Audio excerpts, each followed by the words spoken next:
The devil doesn't need to turn you into a serial killer. Right. All he needs to do is distract you from the truth a little bit. Mm.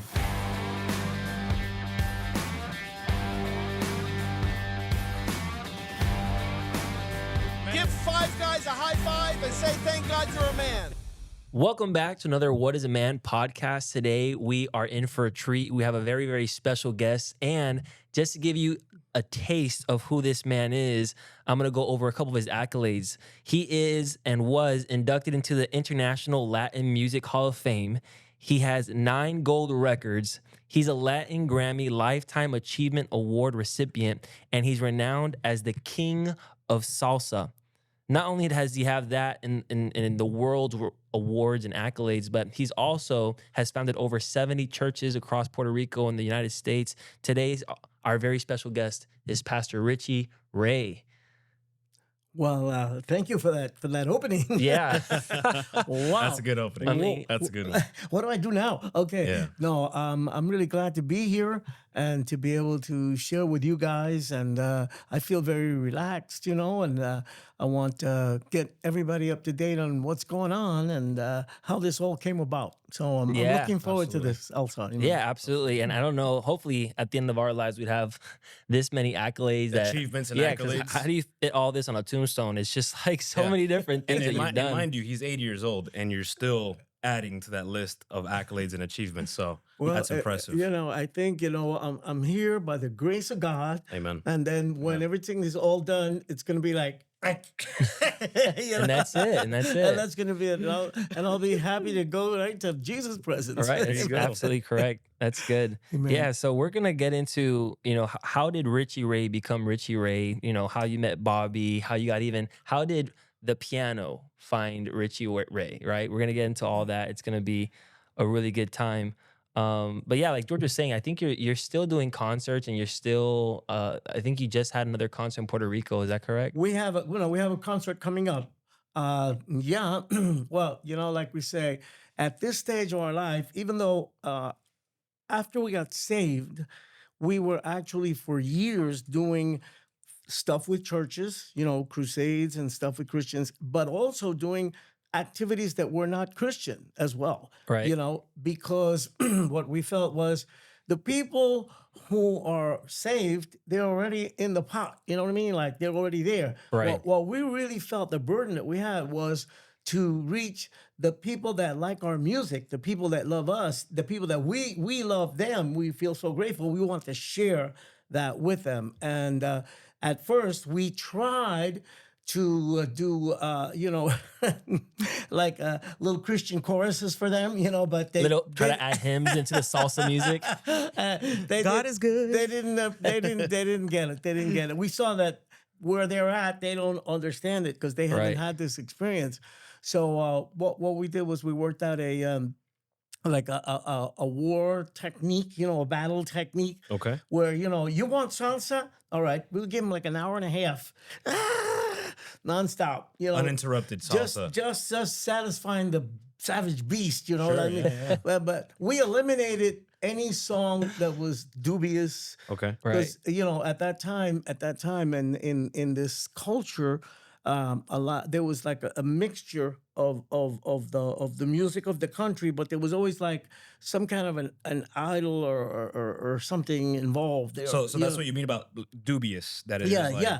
There was stuff that referred to, there's a religion called Santeria. It's like the saint Yeah. religion, a bunch of saints and different stuff. So we eliminated any of that. Okay. Because our stuff is more like fun. Yeah. You Yeah. know, so we would play the stuff they liked and whatnot. And once they got that, Yeah. what they expected, now they were more open to hear you talk and what the heck was it that happened to you guys? Why'd you do that? Yeah. You were doing so good. Why'd you do that? Yeah. So then we could come on and in a very non-religious way, really Sure. down to earth, kind of help them to see what happened and how it happened. So that's why we were saved for a long time and still playing some of our old stuff because it's kind of like the Lord put it together for us so that Yeah. that we'd be able to reach people that were not into this new That's thing awesome. that we That's had awesome. found. So yeah, I mean, so you had millions of fans and they loved your music. and what you had to offer in terms of your rhythm and your style and your groove. So you already had that audience there, and you capitalized off of that. And you Exactly. said, you know what, we have a even better message than this one. Exactly. But it was a challenge, though. Yeah. And I mean, to tell you quite frankly, I mean, this is it's a Christian program, but the biggest problem that we had were people in churches. Right. Wow. People Well, in what do you mean churches. by that? Because uh, you know, when we were asked to go to a church, Mm, they always wanted to know what happened. They wanted to hear the testimony, and they always wanted you to do some music, right. because they would announce it like, "Hey, these guys are coming. They're going to be here." So a lot of the church people and non-church people would come, you know. And the thing was that, well, quite frankly, I got saved in an ambience that was very old school, conservative. It was like Pentecostal, holy rollers. I mean, there's not even too much of that left anymore. But these people were very, very almost like legalistic, Right. legalistic, and what they couldn't understand. For some reason, the more professional that we tried to be about everything, they would see that as that's worldly. That's not really Christian. Yeah. Because they just weren't accustomed to something like that. You know Yeah. what I mean? So something that you pretty much coined is you're not holy macaroni, right? And that's something Yeah. that I think is so relatable about you, and I think that's why anybody can really appreciate and will receive anything you have to say because you're very down to earth, and like when you were saying about how you want to make sure that you got saved, and we're gonna get into how you getting saved, but you already had a huge following. And the question is, okay, well, we got saved, but we have so many people. How do we make sure that they are receiving what we received? And that's all part about what we're going to get into. And I'm super excited about getting into it.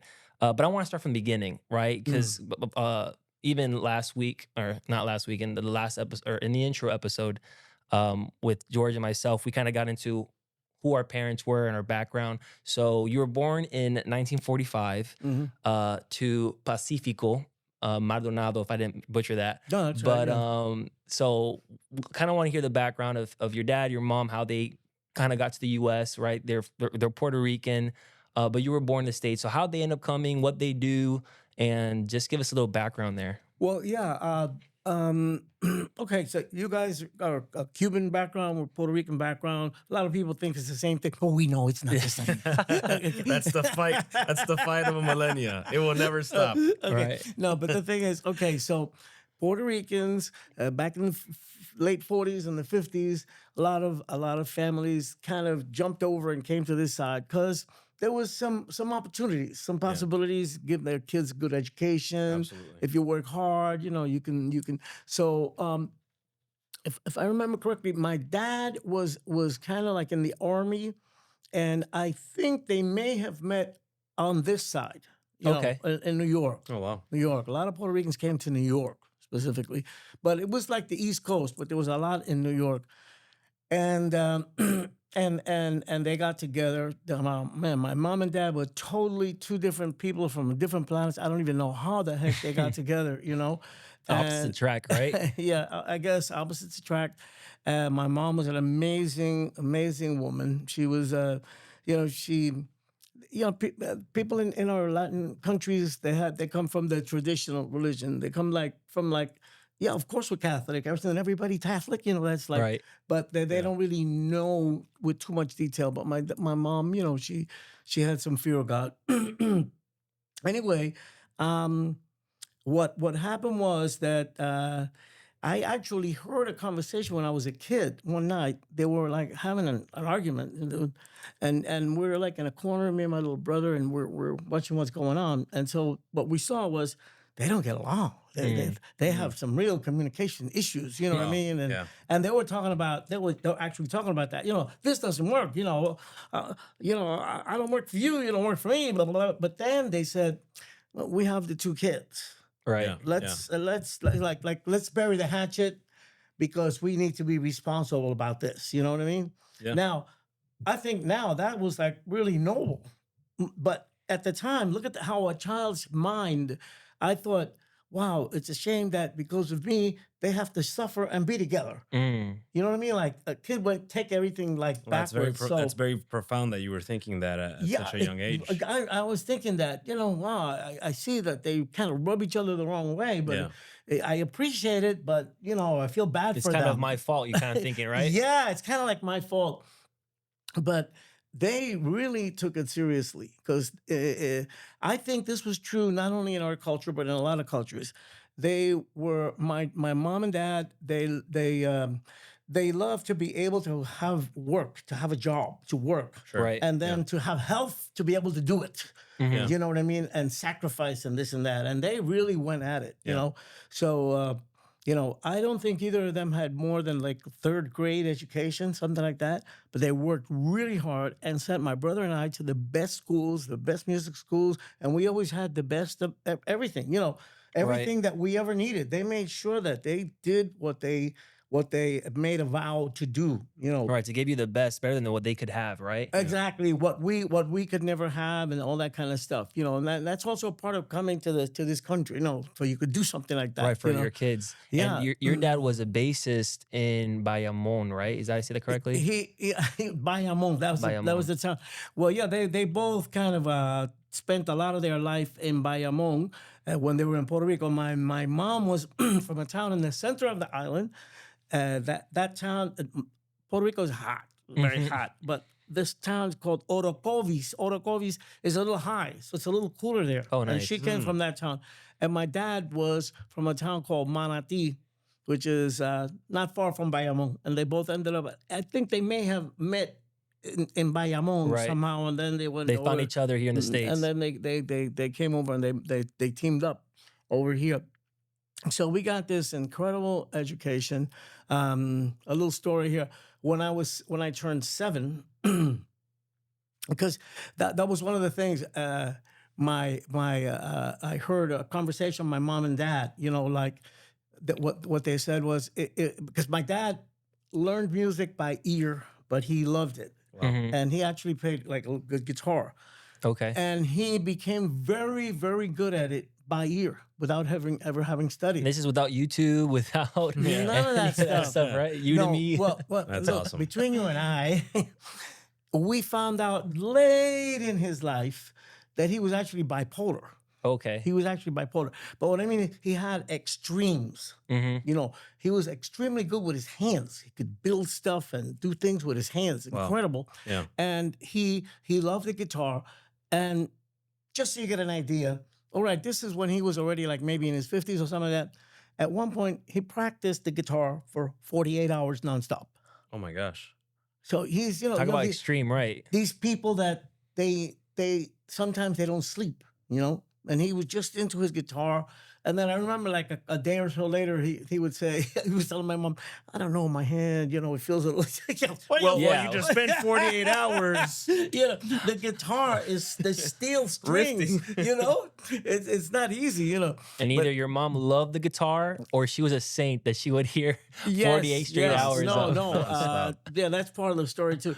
But the thing is, so they got us the best education, and my dad was very gun ho. Okay, you're gonna do this. You're gonna do this, right? Are you gonna do this or what? Wow. So he was very like motivational. I say he had a rope, he had a belt, and he had an electric wire. He had tools. He had tools. He had tools. He had really good tools. And so. And then, in my autobiography, I write that I said I'm really grateful, because they really gave it all so that we could have it all. But silently, my brother and I felt like we wished that they would have taken a little part of all that and done something for themselves. They never went on vacation. They never bought themselves anything. They everything they did They was poured for it out us. for you guys. They poured it out. But we Yeah. felt like we gotta walk the line because otherwise we're gonna look like we're totally ungrateful. You know what I mean? And A lot of pressure because you're like, if they're giving their entire lives to us, we better become something. yeah, so we never played basketball. We never had friends. And it was all like I was in a little bubble, Yeah. And of course, And like, do you feel like that was because of your dad's extremes? You mentioned that he had it bipolar. was, yeah, and So he was extreme, and he felt like you needed to do the no, same. yeah, that's what he knew, and it happens to be true. Yeah. I mean, I read a story one time about a guy who played jazz, and a famous jazz player told him, "Listen, if you want to really, really, really get good at this, dedicate 2 years of your life." 24/7, and you're going to see what's going to happen. And the guy did it, and he became one of the best bass players around. In other Oh words, wow. Wow. you know, it's like if you were an athlete, you know, you really got to give it your everything. And so my dad, God bless his soul, the way he did it, it was a little rough, you know. Yeah. It was a little rough, but we got the discipline that we needed. You know, he made sure that we. So were your parents both on board about putting you in school and how things were being Okay, run? the leader of the gang was Pacifico, Okay, which okay. means peaceful in Spanish, but he was not peaceful at all. No, he was, you know, bang the table, curse, and all that stuff, but slam the door, you know. But the thing was this: my mom was the most nicest, sweetest person in the world. You know, I had a hard time all my life talking to my dad because he had that bipolar thing. You know, I just wanted to be his buddy and that we could share, but I never knew how he's going to react, and he always reacted. You're walking on weird. eggshells all the time. You know, Yeah. walking on eggshells. My mom, oh, she was a sweetheart. You know what I Un mean? amor, un pan, un amor. She could, you know, she was great. We got along good. But what happened was when you have a guy like my dad, and then you have a woman like my mom, she's very soft and whatnot. She got sucked in, and she became part of the program because she reasoned what the aim here is good. And, Right. and they do need to grow up. They need to, you know.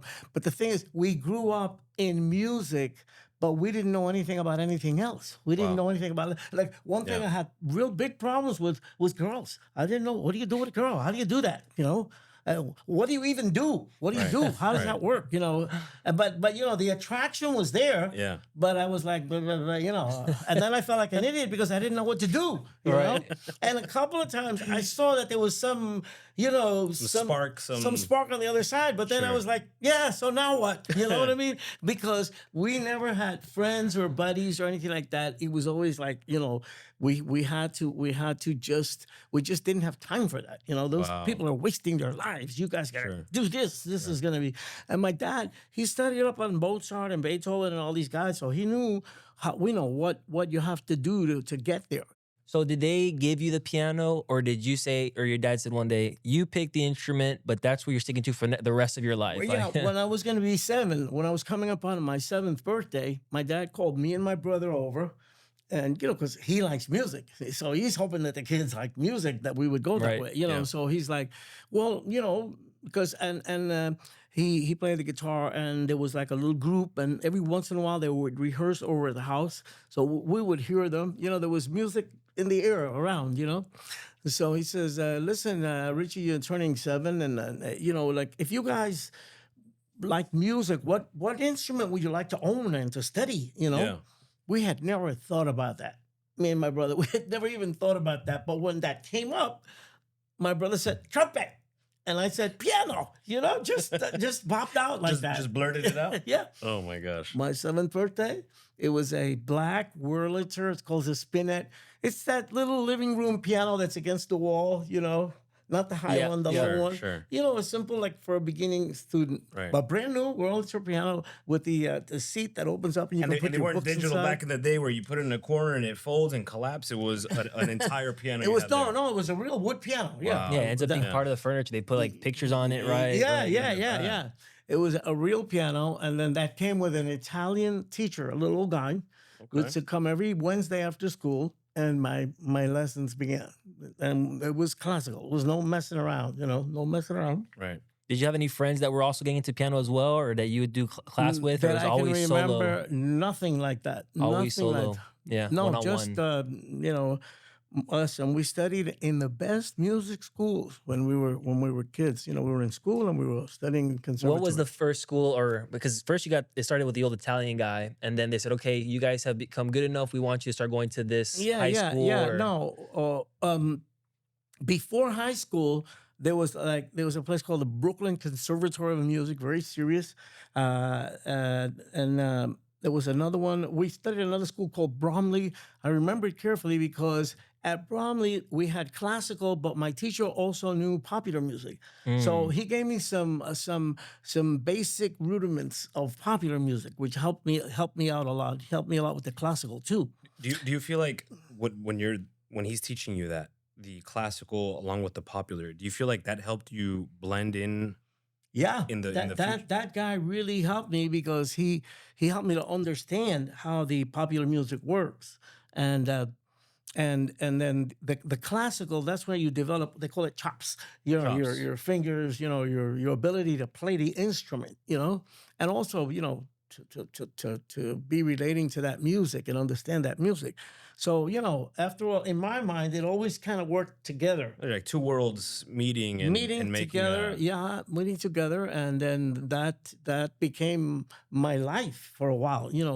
The combination of those two worlds in the music, in the music. It's funny because I think that we can all look back to one teacher specifically really impacting us. Like if you ask anybody who your favorite teacher was and why, they'll say it was this person, and it's because they really, I don't know, touched me with something that I was passionate about, or Yeah, whatever. And so this one teacher was just probably teaching, this hey, look, one, this is also, it's classical, and that's the main part you should learn. But the fun part is pop. And so while he's implementing right? that, it marked your life that he didn't even know what he was gonna do. Yeah. Well, the thing is, classical music, right?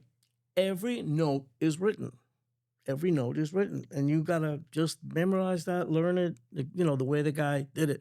In the popular music, there's some ear involved, and it's not quite so every note written. So sure. structured, yeah. For example, if you want to be the guitar player in the church, right? You learn a few chords, and then you can play the chords behind the song. It's different, Right. Right. you don't have to learn every note of every song. Mhm. You learn some. It's a whole different thing. It's a different way of looking at music, and this guy helped me with that. But now that you mention that, I can remember three teachers that each one had a major contribution to my development musically. One, the one I love the most, was a lady, Edith Rylander. And the thing that she helped me with was that, you see, my dad had a little game that he played, meaning well. He wanted us to go forward, and I guess he wanted us to be more like him. Just go for it, go all the way. And so he would talk like about himself and my brother as musicians, and he would say, "No, look, me and your brother, we're gonna move ahead. We're doing this, but you're not, you don't have it like we have it." But then my dad would play that same game with my brother.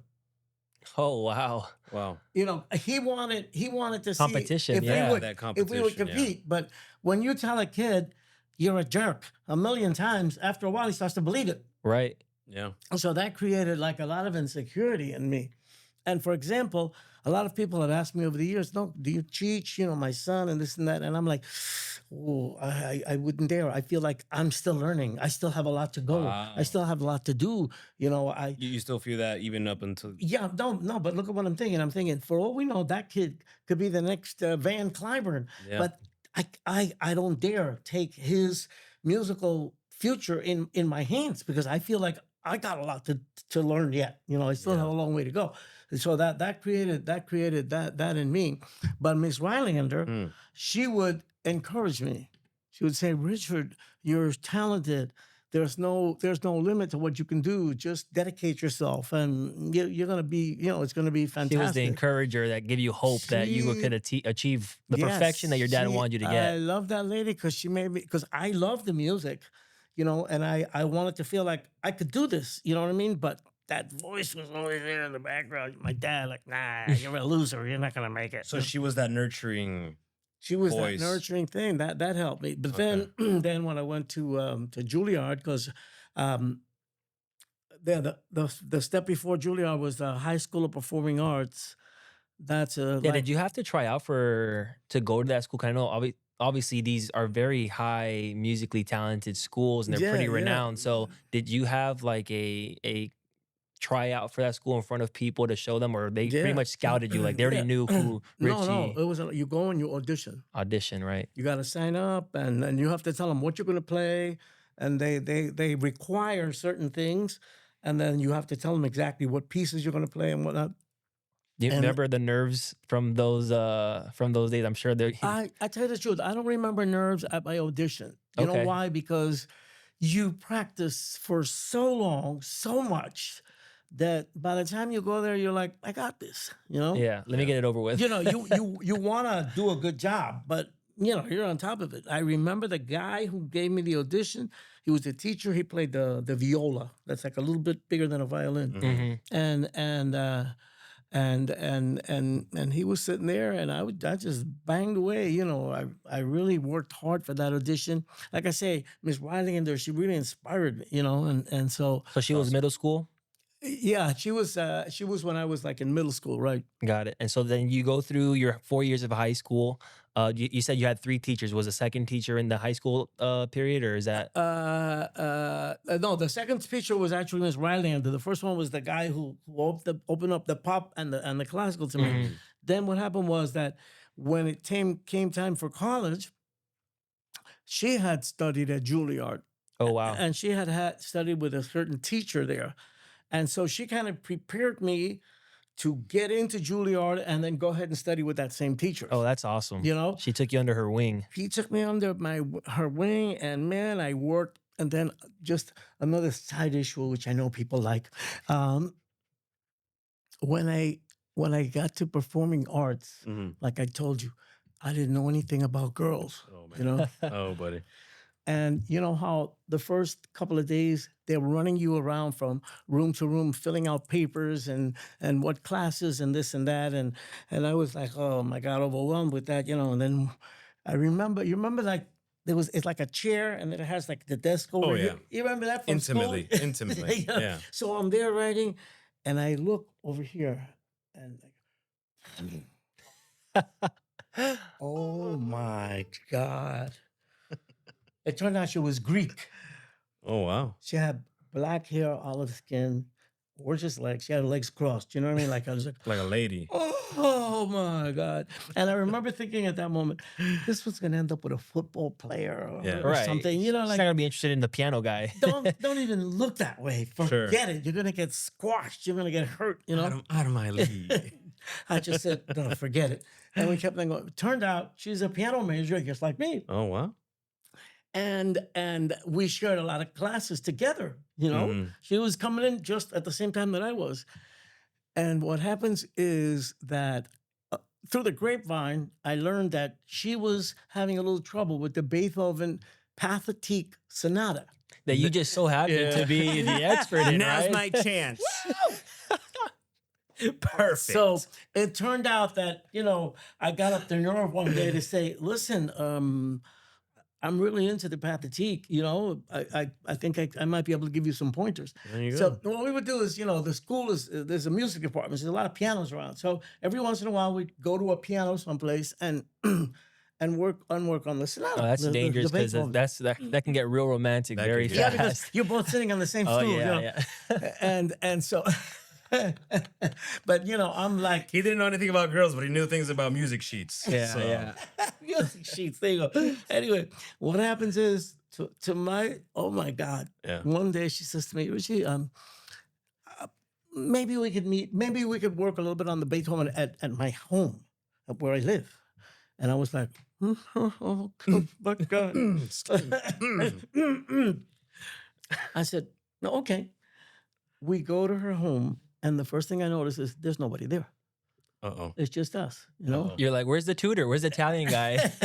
No, where's her mom? Her Right, dad? right. Do you not have parents? Siblings? Yeah. Nothing. And she was just calm, cool, and collected. Wow. We go to the piano. We start working intensively on the Beethoven, and then she says, I need to get into something a little bit more comfortable. Oh no. Wow. Give me a minute. When she came out, she What could you have possibly been thinking? You never been in this situation ever before. Never. Like, what is that? Oh, okay. Yeah, just something she comes out with some shorts and a little blouse, Oh, which my really goodness. featured her features. Wow. You know, and I don't know. You know, there's certain things we know. Yeah. Like she just looked at me. You know what I mean? Sure. And I'm thinking, what a jerk I am. Why don't I know what to do? You know, what's wrong with me? Right, because you had What's wrong with me? Right. You know, this is in college already, right? no, this was toward the end of high school. Right. And what happened was that we worked on the Beethoven for another little while. Nobody ever showed up. I was concerned about her. Well, no, and when that happened, I said, "What if her parents show up?" You know what I mean? Like, well, you know. And so we worked on it a little bit longer, and then I said, "It's getting kind of late. It's getting a little dark," and boom, I left. Whoa. I just said good night. I left, Look at that. and I was kicking myself for weeks and months after that. It was like, "What kind of a man are you?" Let that go. Now at school, I had a buddy. His name was Gary, and look, there were kids in that school from Japan, from Russia, from all over the world, Yeah. and some of them worked to pay for their expenses to live in this country, to study at that school and all that kind of stuff, you know. And Gary was he had the big glasses like Buddy Holly. He was tall and he played the guitar and he liked Elvis. So he was like a real down-to-earth guy in a school where not too many people were down to earth. You know, Wow. so he was my Yeah. big buddy. With time, Gary, myself, and this gal, her name was Jean. She was Greek, Jean Parnassus. Parnassus. Jean Parnassus. Wow. We became buddy. We had lunch together and we did a lot of stuff. And so school is going to end. Graduation's coming. And I never had the nerve to say anything because I was afraid that it wasn't going to happen. It wasn't going to work out, you know. So I took the train home. I didn't go home. I went to the candy store, sat in that phone booth. They used to have phone booths, you know. I smoked half a pack of cigarettes. Used to smoke already at that time. Wow. And I finally called her. And I started pouring out my heart. And she goes, Richie, you know, Richie, I love you. You're my brother. Oh no. It's like worse than the friend zone. Friend yeah. zone. Oh my God. Family zone. What? Yeah. And then she says, Richie, I feel so bad. I feel so bad. But I've got to tell you. Gary and I have fallen in love. Oh wow. Oh wow. And we're The getting betrayal. engaged over the summer, Betrayal. you know. Out of high school. And well, it's a long story, but look at this, guys. It just now that we were on a crusade in Mhm. Dominican Republic, I met a little girl. She's like 12 years old, and she plays the piano, and she's having some issues. And I talked to her about this. What happened was that experience, that like boom, that blow. I had never even lost a cat. My mom and dad had done everything for us. So Right. I didn't know anything about suffering or lack or any kind of difficulty in life at all. Wow. This was so big, you know, you're young love emotionally hits people hard, you know. What happened was that I got with Miss Rylander because now it was time for me to audition for Juilliard, Mhm. and I dove into that music. Yeah. I mean, I picked out music that really touched me. You know what I mean? Right, because you needed like an escape, right? Because after you got your heart torn out, Yeah, you're like, no. I gotta throw myself in something or depression. No, and then when I would go and I would have my lessons with Miss Rylander, she would say, Richard, what's happened to you? You know, what she wanted to dig in and see, and I Yeah. didn't want to talk about it because I didn't want to start crying. You Right. know what I mean? And I told her, no, I was listening to the recording by Arthur Rubinstein to see how he does it, you know, but I just didn't want to talk about it, you know. So the heartbreak actually helped. Yeah. No, Yeah. let me tell you, you know, like people like Yoa, you know, artists, you know, we need to live life because what you live in life is as an artist, that's what you express. Yeah. You know what I mean? So that I thank God for that gal and what happened because that opened up a whole new planet for me. See, because I like fast fingers, you know, blah, blah, blah, blah. I like to do fast fingers. And my teacher was always like, no, Richard, you need interpretation, you know, where expression, feelings and whatnot. I would say, yeah, feelings. You know, like. There's no fun in feelings. Yeah. And so, but after that, then I understood feelings. So now I can do either fast fingers or feelings or a combination of both. Yeah. You know, that really was like an important. That was your catalyst. That was the catalyst. That now I really Yeah. was relating to music at the level of what music really is. You Wow. know? Right. Wow. You know, just experiences in life. You know God permits us to have. Yeah. I never forgot that. And I think it's important to note that whatever happens in your life, again, tragedy is going to find anybody and everybody. What can come out of that though is dependent on that person. So you can allow that tragedy to break you. And in this situation, it's a little bit silly. It's like a high school crush, but at the time it feels like it's your whole world. But Yeah, it could have and broken you. You could have been like, forget about life. I don't want to do my piano, but you actually let it inspire you. exactly. And so this is what I tell young people today. Life is going to throw all kinds of stuff at you. You know what I mean? That's the way life is. Right. And life hits everybody in a different way and blah, blah, blah. What you can't do is throw in the towel. Right. And that's where knowing Jesus helps us, because we know that, Romans 8:28, whatever happens, if we're connected to God, it's going to work its way into being something positive, something Right. All good things work together for good. in your life, That's as right. long as you don't throw in the towel. Right. Absolutely. So how about the audition for Juilliard? Do you remember having nerves for that, or same thing? Like you're just ready to just kill that I audition? just did that one. I auditioned for 2 schools. I got accepted at both, but I went with the Juilliard because of my teacher, and it was amazing. Now I will say one thing. Being at it was called the High School of Performing Arts. Being at Performing Arts High School was kind of like being in college, but in high school. Right. It was the way it was set up. It was really serious and whatnot. But forget it. Juilliard was the real deal. Yeah. It was And hard. now man. it's not that you have other people that are good, but you have the best in the world going to the best in the world. school. I remember for going music. in the subway, and I would say, "What am I doing in this school? How can look at these people that I'm with." I remember that my teacher at Juilliard, he had a class on Thursday nights at his house. Pedaling, how to put your foot, your posture, details, the pinky, real detailed stuff. And like some guy would come up and say, "Well, yeah, I first look at this thing this afternoon around 3 o'clock. I worked in it for a little while." And I would say, "Oh my God, what am I doing here?"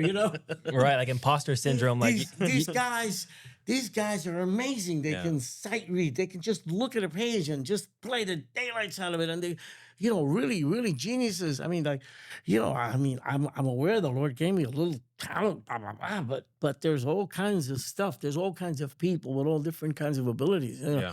So that was a really, really humbling experience. You know what I mean? But they would talk. Even since high school, the subject would come up. It's not only the talent. For example, in Latin music, there's a guy named Julio Iglesias. Mhm. Julio Iglesias would sing, and he's Spanish. I think he sang in different languages, so he would sell a lot of records in each country and blah Right. blah blah. And at one time, he was like the most selling guy in the world. But you know what? He wasn't the best singer. right. He didn't have the best voice, but he had a good machine. He had a good crew working with him, and he just hit it and hit it and hit it and hit it, and he did well. So in other words, it's a combination of having the talent and then really having the desire and doing it. Yeah, and they going say for it's it. talent, hard work, and luck, really, because you need all those to be ultra the fact successful. that there's thousands of people with great music talent not doing nothing with it. Yeah. Not doing anything with it. I had no idea how things were going to go. I studied for the concert pianist, and I was doing the concert pianist stuff and everything. But then my life took another turn, went the other way. I decided to go with popular. Yeah, so can you walk us through that? Because again, your dad's probably through the moon, right? His son got into the hardest, most dedicated musical school in the world, right? So you made it. I'm sure he was through the moon. He was super happy about it. But a year in, you decide, hey, Dad, remember Bobby, my buddy? We're gonna start a band, right? Could you walk us through how that even went okay. in? This is a little weird. I always feel a little funny talking about it, but like I say, my brother and I, we never played on the street.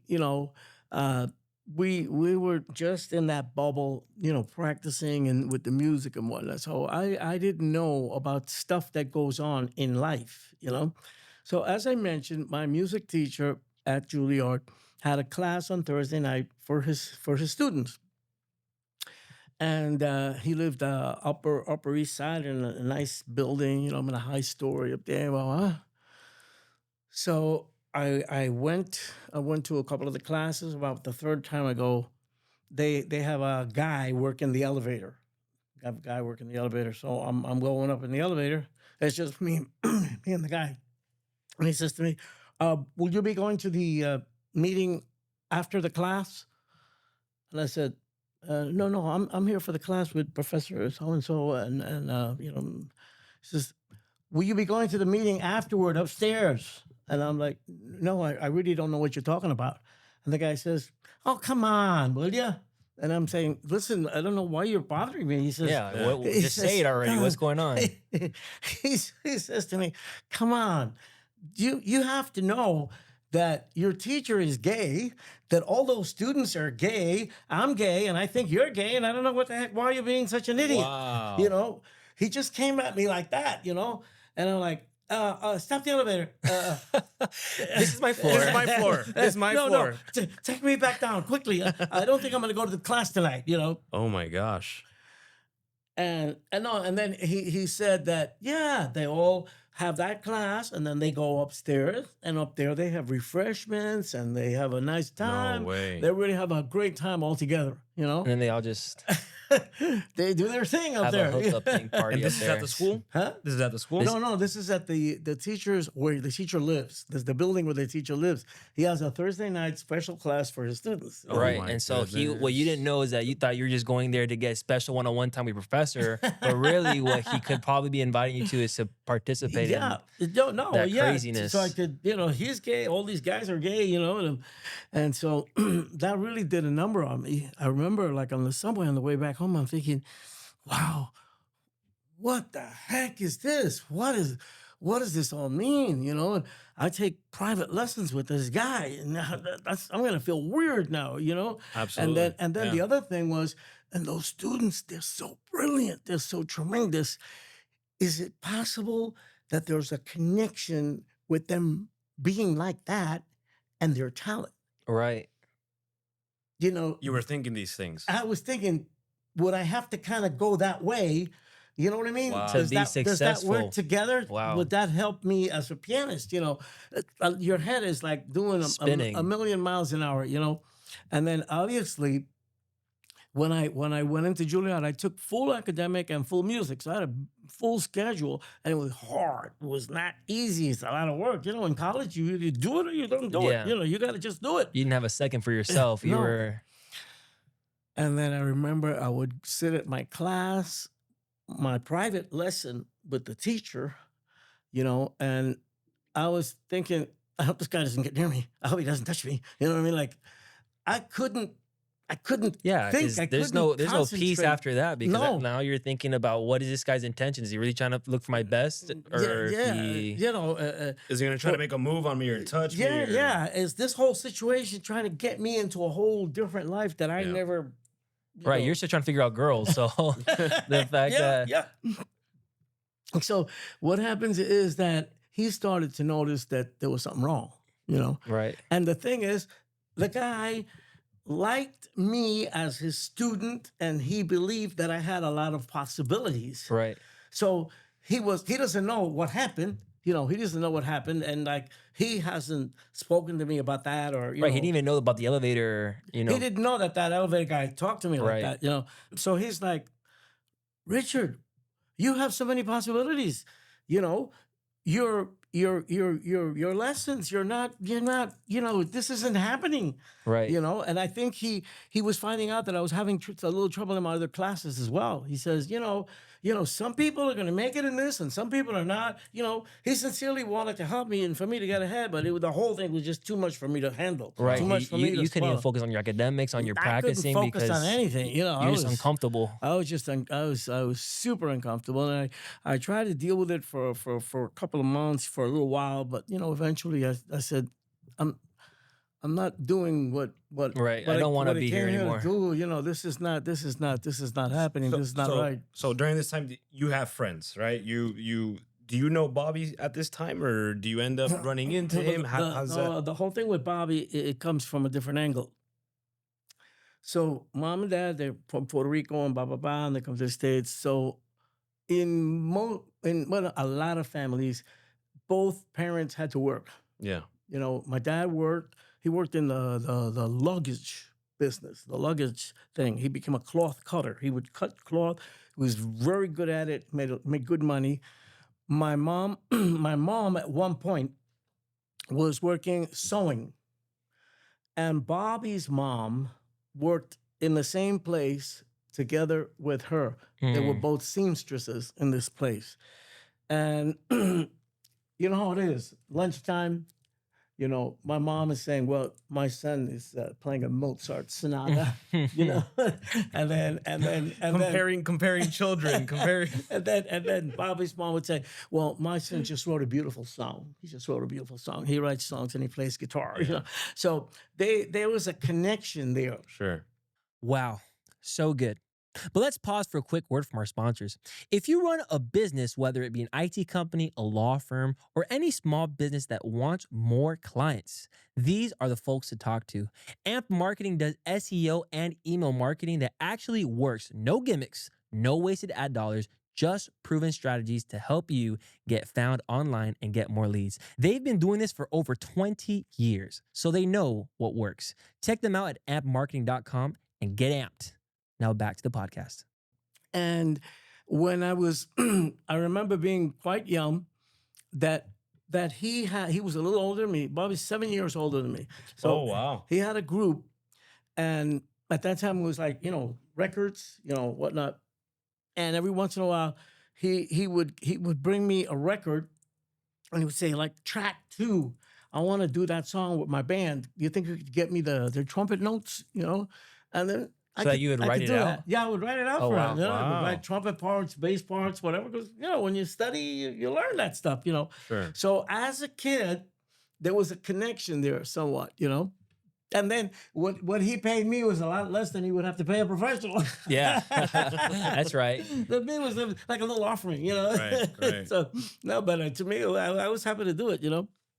But when that thing happened, that I left Juilliard, Pacifico really took it hard. Yeah. So you told your dad about it. Yeah, I had to, you know, and I couldn't even get into too much detail because I was afraid my dad would get it wrong and start thinking weird things about me. Right, So I didn't even want to okay. talk to him too much about it because he was difficult to talk to, right. you know. So Yeah. he, So you're saying that it was difficult to tell him that you were no longer going to pursue Juilliard. You're telling him, right, and right, or why or what had happened, you know. right.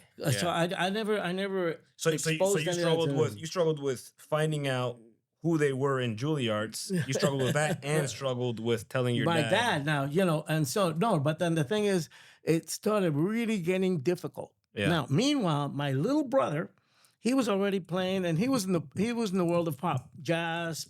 My brother plays the trumpet. He was the musical director for Stevie Wonder. Oh, wow. Amazing trumpet player. He used to play.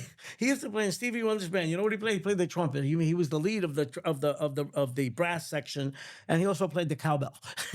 He brought the cowbell to the That's Stevie incredible. Wonder band. You know, because he liked percussion. So through my what happened was that. So, you know, I'm living at home and things are getting really difficult with Pacifico. But through my brother, I connected with some people in the music world and I started doing some gigs. Yeah. So when you study something formally, you can do anything. Right. Yeah. You know what I mean?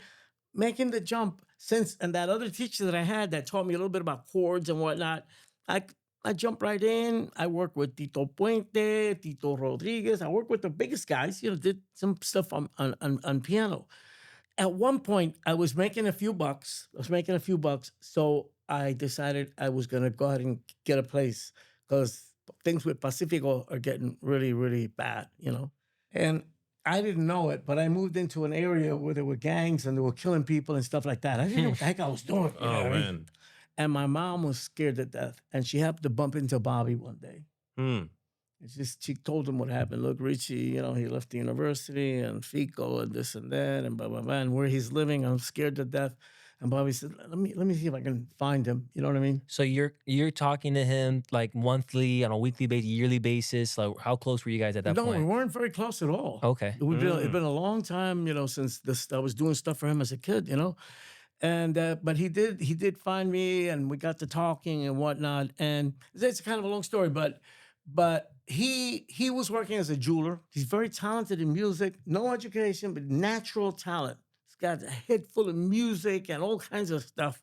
And he had what I didn't have, in the sense that he had lived a very rough life. Hmm. He even had his own gang on the street at one point, and he's a very positive guy. He started out as like an assistant to a jeweler, just helping out, Sure. cleaning up and Yeah, stuff. yeah. And he ended up being partners with the guy. Right. Like, he learned how to He's make a hard jewelry, worker. Yeah. but he hated it. He wanted the band. Right, he wanted to music. develop his band. So when he found me at the apartment, what he told my mom was, I'm gonna see if I can find him and get him back home. Get him out of there. That's not a good place for him to be. And then we talked, and then he told me, Richie, with what you know about music, you've had a great education, and what I've learned with the hard knocks of life, I think Right. if we get together, we could do something, And I'm thinking, who the heck does this guy think he is? He doesn't know anything about music, Right. But he was so positive that kind of, like, I said, this guy's so positive, he could maybe do something, He sold you on that. He sold you on that. No, and I said, and then we talked. Yeah. We'd say, we're not going to imitate anybody. We're going to do our own arrangements. We're going to Right. do our own songs, original stuff. We're going to. So I said, this is crazy, but take a crack at it. What the heck, Right. So he thought this was a perfect opportunity to start something and also do a favor for Yeah, Richie's exactly. mom. Yeah. Both things. He had a good group. They would open for top name bands. They would open, but he said he wanted to be the number top one band. band. Yeah, He the wanted top to be band. the top. Yeah, Yeah. that was his dream, and he had a lot of spunk, and he had a lot of ambition, and I liked that. And when he said, Richie, you have a great education in music, but I know about life. I know how life is rough, and I'm gonna fight, because I want to get there. I want to do something really good. I mean, he was really crazy excited about that. And I said, wow, this guy's nuts. It's interesting. But then the other thing I was thinking was, maybe this would be an opportunity for me to experiment with some musical ideas, and come up with something original, and who knows, maybe do something. You know? Right. So we started working. Yeah. So this is after a couple calls, or this is like after, like, you're like, all right, you know what? I see what you're saying. Let's get coffee. We'll talk about Yeah, it. just bit by bit, and then he, like I said, he had already had his group, Right. and so So what happened to that pianist that they had? He got the boot. No, He the got thing the is, X. he played the guitar. So in these type of Latin groups, the usually a group either had a guitar or a piano. There was like two trumpets. There's this group called, the official name of that type of group is conjunto, Mhm. and it was two trumpets, either a guitar or a piano, singer, coro, and then the rhythm section.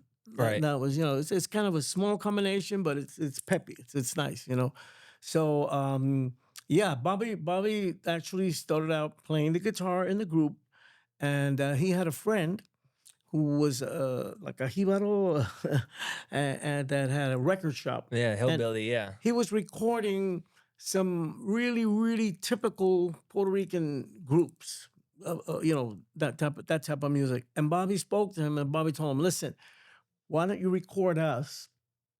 You don't have to pay us anything. You just cover the recording costs. Then we are going to get behind that record. We're going to bring it to every DJ, every station. We're going to really push the daylights out of it. And who knows if something's Right. going to happen, And so that's when we started making our own tunes, making our own music. And that's when I started noticing that, like, there's a famous band in Puerto Rico called El Gran Combo, the Great Combo. Hmm. And I kind of admired them. I would like to do stuff to sound a little like them. But you know what? It wouldn't happen.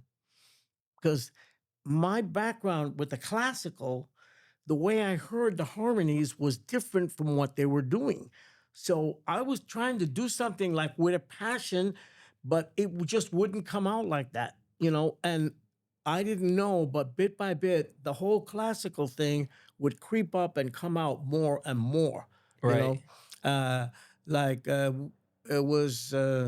I did. We did about 3 or 4 recordings, and like I said, I was trying to sound like Eddie Palmieri, like Tito Puente, like Gran Combo.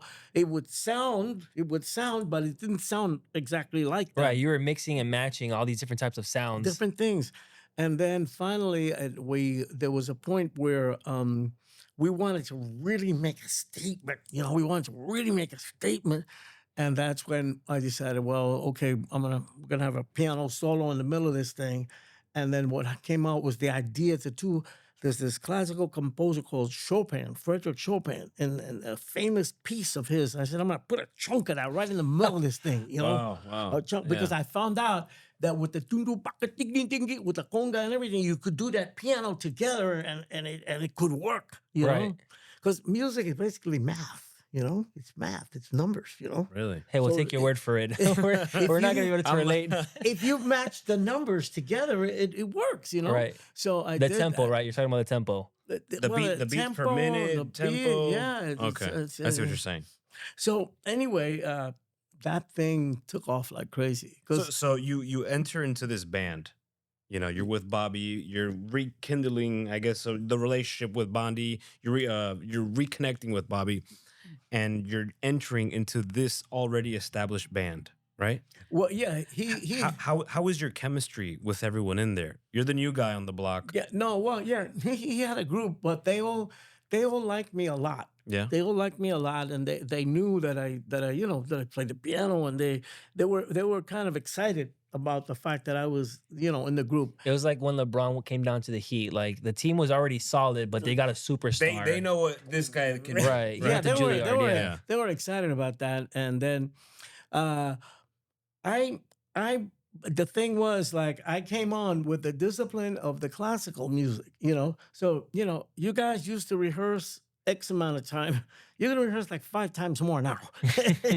You know what I mean? So they And had no complaints about that. They're like, all they right. they didn't have anything to say. They had to just do whatever we had to do, but they knew that the product was gonna be They great, understood. That's awesome. because that's one of the things about music. Because sometimes you get into these bands and sometimes you rub elbows with people and there's Yeah, yeah. infights and bands end up breaking up. But Well- you came in with a certain standard and they applied that standard.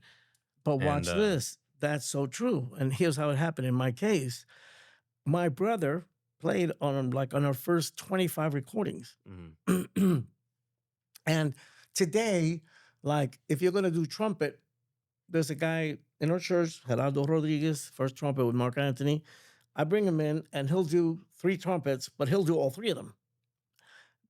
Because now we have unlimited channels. Right. When we first started recording, there were two channels, So you had to have 2 trumpet players, Right. Yeah, you couldn't Wow. just like record all these different same No. guy putting in the same song. No, You had you to. needed to, you had to. There were more guys playing at the same time. Right. Like right now, what we do is we record everything like on a computer. Hmm. In Spanish, they call it maqueta. Maqueta. It's like when you're gonna make a construction, and you know how they make a little one of it. That you can see all the buildings and everything. Right. Well, in music, you make that. So then, when the trumpet player is gonna come in, he hears that, which is the song. Hmm. But now those toy trumpets that are there, now he's putting the real trumpet on it. You know what I Right. mean? So you can do 4 or 5 trumpets with the same guy. But at that time you couldn't. Anyway, my brother did the trumpets. He himself, he would bring in great guys to do the other trumpets and whatnot. So on our first 25 records, but I didn't realize this till years later, that I think my brother, his name was Ray. Ray may have felt, well, how it's Richie with Bobby. Why isn't it Richie with me? Right. You know what I Yeah. mean? Like, I think that might, even though he got along great with Bobby and with me, and so he actually never became like permanently with us. He would come in and help us on recordings and whatnot. Meanwhile, he was playing with all these big name bands, and He played with jazz groups and rock groups Right, and but he all was kind never of stuff. part of the core band for Richie Ray No, and Bobby no, Cruz, right? no, no, no. And then I realized that later that he might have, he might have felt a little funny about that, Yeah, but he always did his best to make sure we had the best trumpets, on our recordings. yeah. Did you so going back to that first time where Bobby, you guys just recorded the song you guys did, you added that one piano solo in there. What'd you guys do with that record? Bobby started going to every single DJ that he knew, any record label, and No, just like, no, hey, not look, this is our new band. that was our fourth or fifth recording. But Uh-huh. since the first one, there was something at that time called payola. I don't know if you guys remember that. It was totally illegal, and people got arrested and went to jail and everything. Oh, But wow. it was that the record companies would under the table pay the radio people money to play a song.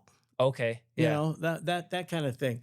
And That's like guest posting on like Instagram accounts that already existent. You would give them money to post your content on their end. Yeah. It's Yeah. under the table. Just sneak the song in there so people can hear it. Right. Yeah. Yeah. yeah, that kind of stuff. And well, we did our own version. We did Mhm. our own version of that. First of all, that's another thing. Me and Bobby, like I said, he had like worldly knowledge, stuff that I didn't even. I was just thinking about the music and the music, right? But Yeah. like He the was next thing you business know, oriented. You were just musically part of it. Are you looking to take your video content to the next level? Miami Video Productions is the go-to choice for high-quality video production, live streaming, and commercial projects that make brands shine. Whether it's a corporate event, a live broadcast, a cinematic ad, podcast production on a set just like this one, they've got the experience and equipment to turn any vision into reality. With over a decade of experience, Miami Video Productions uses cutting-edge technology to deliver stunning visuals that capture attention. And for those live events, their seamless streaming services keep audiences engaged from anywhere. No project is too big or small for them. From local businesses in Miami to national brands, Miami Video Productions offers professional, customized solutions to help companies tell their unique stories. For more information, visit miamivideoproductions.com and see how they can elevate your next project. we had a fan club of 500 people. Wow. We had a fan club, but these people were they were like an army. Die Hard. They were on the phone all the time, calling the radio stations, asking for our tunes, insisting, busting chops. No, you have to play this song. You have to, not wow. only here, but also in Puerto Rico, Dominican Republic, in different countries. And so that kept us going, because when the stations see that a whole bunch of people are calling for a song, they don't want to be left behind, so they start playing it. Yeah, they were the spark of what was going to ignite this huge career. No, So now we have Instagram, we have social media and all these things, but we didn't have none of that. you guys have an army of people An army of calling people. internationally and racking up international minutes, Yeah. to No. get these records out. That's in my impressive. book, I talk about this. We looked at all the angles. Yeah. And at that time, today, artists dressed crazy. The hair, the metal, the tattoos, they looked insane. Yeah. At that time, it was just beginning, it was just beginning. Now, we use tuxedos. We always look super sharp. Class. Classical, sharp. Shiny tuxedos. We had green ones, blue ones, black ones, white ones. We stood out in that sense. Like nobody else looked like these guys. These guys. We also were the groups that were most popular at the time were big bands, 16 musicians. You know what I mean? And they were monstrous. Okay, but what happens was that at that time this was when electric keyboards first started. Mm-hmm. So I got one of the first electric keyboards and a tremendous amplifier. Then we got, electric bass, and we got our own sound system. So they could put 16 pieces next to us. We can play just as loud as them. You know what I mean? Wow. And even though we were a smaller group, we did that on purpose for economic reasons, Sure. Like we want to do something. And not only that, we thought we'll use less guys and get more out of each guy. Yeah. The arrangements, the solos, people are going to be really impressed. we did that. Another thing that we did was, well, we rehearsed more than anybody, and I had a lot of guys quit because they didn't want to rehearse that much. You know, Right. Got it, good got it. players, Yeah. famous players, Yeah. but they didn't want to hear about it. They didn't want to rehearse that much. The other thing was that in all the songs, all the time, we would mention, "Go for it, Richie." Da, ba, ba. It's You would shout Bobby." out the We would solo. say the names, and then we would also mention the names of the musicians. It was a bongo solo. Yeah, that's Harry on the bongo. Hit it, Harry. You know, so people got to know The the band. musicians by name. Wow. You know what I mean? Wow. And we did stuff, and we kept pushing it. If there was a time of elections, we would go whenever. You want us to play? How many people? 10,000. Okay, we're going. You don't have to pay us anything. Wow. And we would like. That's free. That's free publicity. Free publicity. People know Exactly. your name. You You know, know. we don't know that they could have been devils, but we just wanted a lot of people to hear us playing. You know what I mean? Right. Absolutely. You'd play in front of anybody that would hear you guys. Yeah, and we did a lot of freebies, but on purpose, thinking we want to be where the action is. We want a lot of people to see Yeah. us. Then the thing is, we would always use mainly our guys on that were on, that played live on the recording, so we could play live just as good, if not better, than the recording. You know what I mean? Because Yeah. a lot of other groups, they would use the best guys on the recording, but live they didn't sound so hot. You know what I Right. mean? So we made sure that we get. So we worked on the marketing side of it. You know, we tried was to very cover strategic, yeah. all the angles so that the thing would work. Oh no, and then with the disc jockeys, you know, bringing the money was a little difficult. But we would bring them booze, we would bring them presents, you know, and we'd bring them free copies of the record and this and that, of course, and then even women. Yeah, we would there bring you them go. women. These are the people that were in charge of the radio station. You say you would bribe them with all those gifts. We would, yeah, but it was like, hey, we're your buddies. Look at what we got for you. You know? Right.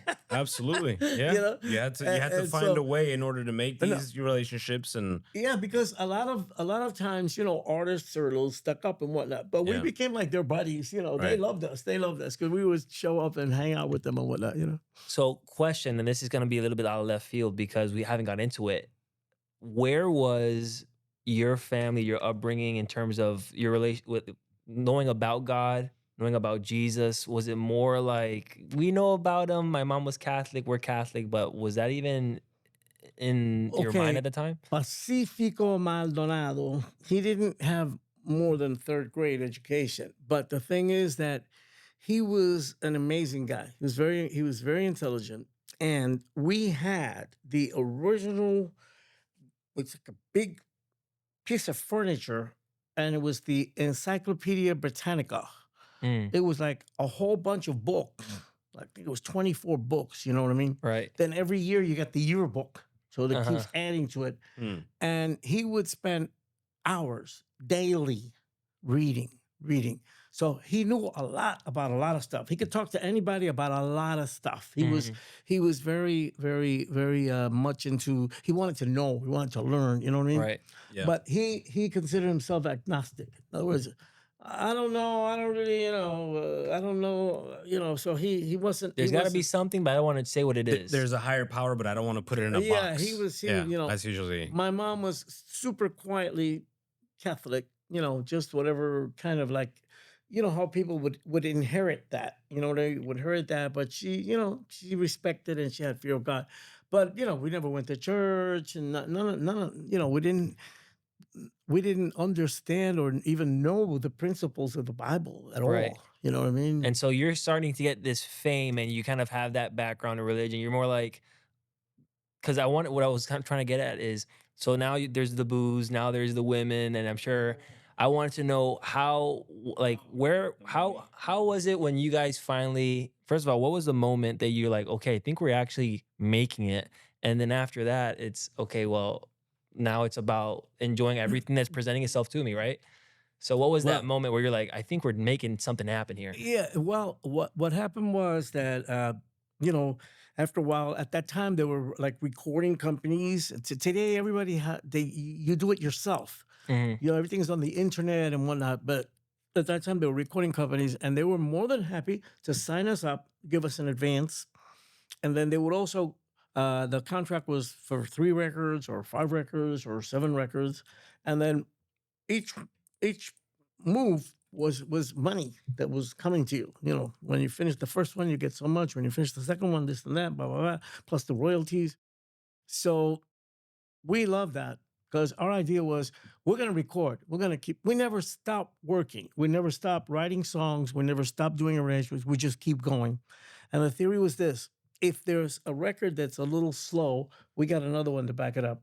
Mhm. And then we'll just when we see, you know, the company would put out a song, put out another song. If it didn't move, then we had something to back it up. Then what happens is when one kind of takes off, it picks up the one that was a little slow as Yeah. well. You know what I mean? So we have I think like something like 135 recordings. You know what I mean? And not all of them are super smashes. You know, there's a few bombs in there, Right. but it's like if you're going to sell soap door to door, what do you got to do? You got to knock on a lot of doors. You know Yeah. what I mean? Yeah. So we did that. We did that, and after we did the song with the Chopin thing, Hmm. that kind of put us on the map. You know what I mean? Put us on the map, and then it was like a couple of years later somebody in Puerto Rico, it was a couple, they wanted to do a benefit for muscular dystrophy. And what they came up with was okay, 24 bands in 12 hours, and the proceeds would go to muscular dystrophy. Oh, You know what I mean? nice. It was that kind of a thing. Mm. And it was like a local a festival of the bands, festival of bands. But then those things always have a first place, second place, third place. Right. My thought was, I don't know if I want to get into that. We're starting to look pretty good here, you know what I mean? And Right. there were a few bands that were new, and there were young kids, and they were struggling hard. And I know that the people like to go with the underdog, you know. Right. Right. So I said, we don't need that. But the company insisted they want us to play Sonido Bestial. They wanted us to play that song. But we thought, man, but that's been out for a while. If we're gonna have to be in this thing, let's do something. Let's create something that would be authentically new and give it a real shot. So, like I always say, there's nothing new under the sun, says the Bible. Right. And music is 12 notes. So I don't have any problem looking around to see what's going on and see if I can find something that I can Yeah. relate to. Right. And I found this Cuban group called Los Papines. They're really incredible rhythm players. But the thing that amazes everything about them is that they do all the rhythm stuff also with their mouths. Oh, wow. So they sing and they play, but they do the rhythm things with their mouth. I said, well, what can we do? We need to reach this. This thing is going to be blasted all over Puerto Rico because it's like a fundraiser, you know, and to help the sick people and all that kind of stuff. And so I said, well, you know, Bobby was actually born in Puerto Rico and he knows the culture. Right. You know, he knows the culture. I said, what can we do here? So he says, well, if you're going to go to the culture, you can go to the sugar cane. Ah, okay. That's like classic, you know, and then there's these wagons, and it's like a colorful thing, the Mhm. plantations, and then the other part of it is like the mean owners of the plantations and how they abuse the laborers. Right. And Trying all to that. relate to the people that were going to be at the concert. Yeah, give them some stuff that they can relate to culturally. And so I'm thinking of the thing with the papines and the rhythm with the mouth. And so we start playing around with it. And, you know, Bobby and I, we would just grab an idea and we'd hit it and hit it and hit it and hit it. At the time, it was cassettes. We get a cassette that they had 90-minute cassettes, 120-minute cassettes. We'd plug that thing in and start recording and start banging away. And then we'd listen back to it and come up with ideas. And so we came up with this idea. Okay, we're going to do this song. We're going to call it La Zafra. La Zafra means the harvest. The Mm. harvest. It's the sugarcane harvest. And we're singing about, you know, it's the sugarcane harvest. And the guys, well, there used to be a song in English, remember, it's called 16 Tons. So, you probably don't remember that. Yeah. I mean, past my time, but I'll trust you. The thing is, the guy's saying, you know, guys, grab your machete. You know, we're gonna have to get the chop down the sugar cane, and we got to bring in 50 loads of sugar cane. So you know, we're not gonna be able to rest and this and that and blah blah blah. So anyway, we were gonna start off with the mouths. and I was the bass. I was going to be the bass. The bass actually gives you the harmonic structure. Right. And then, so I would come in as the bass.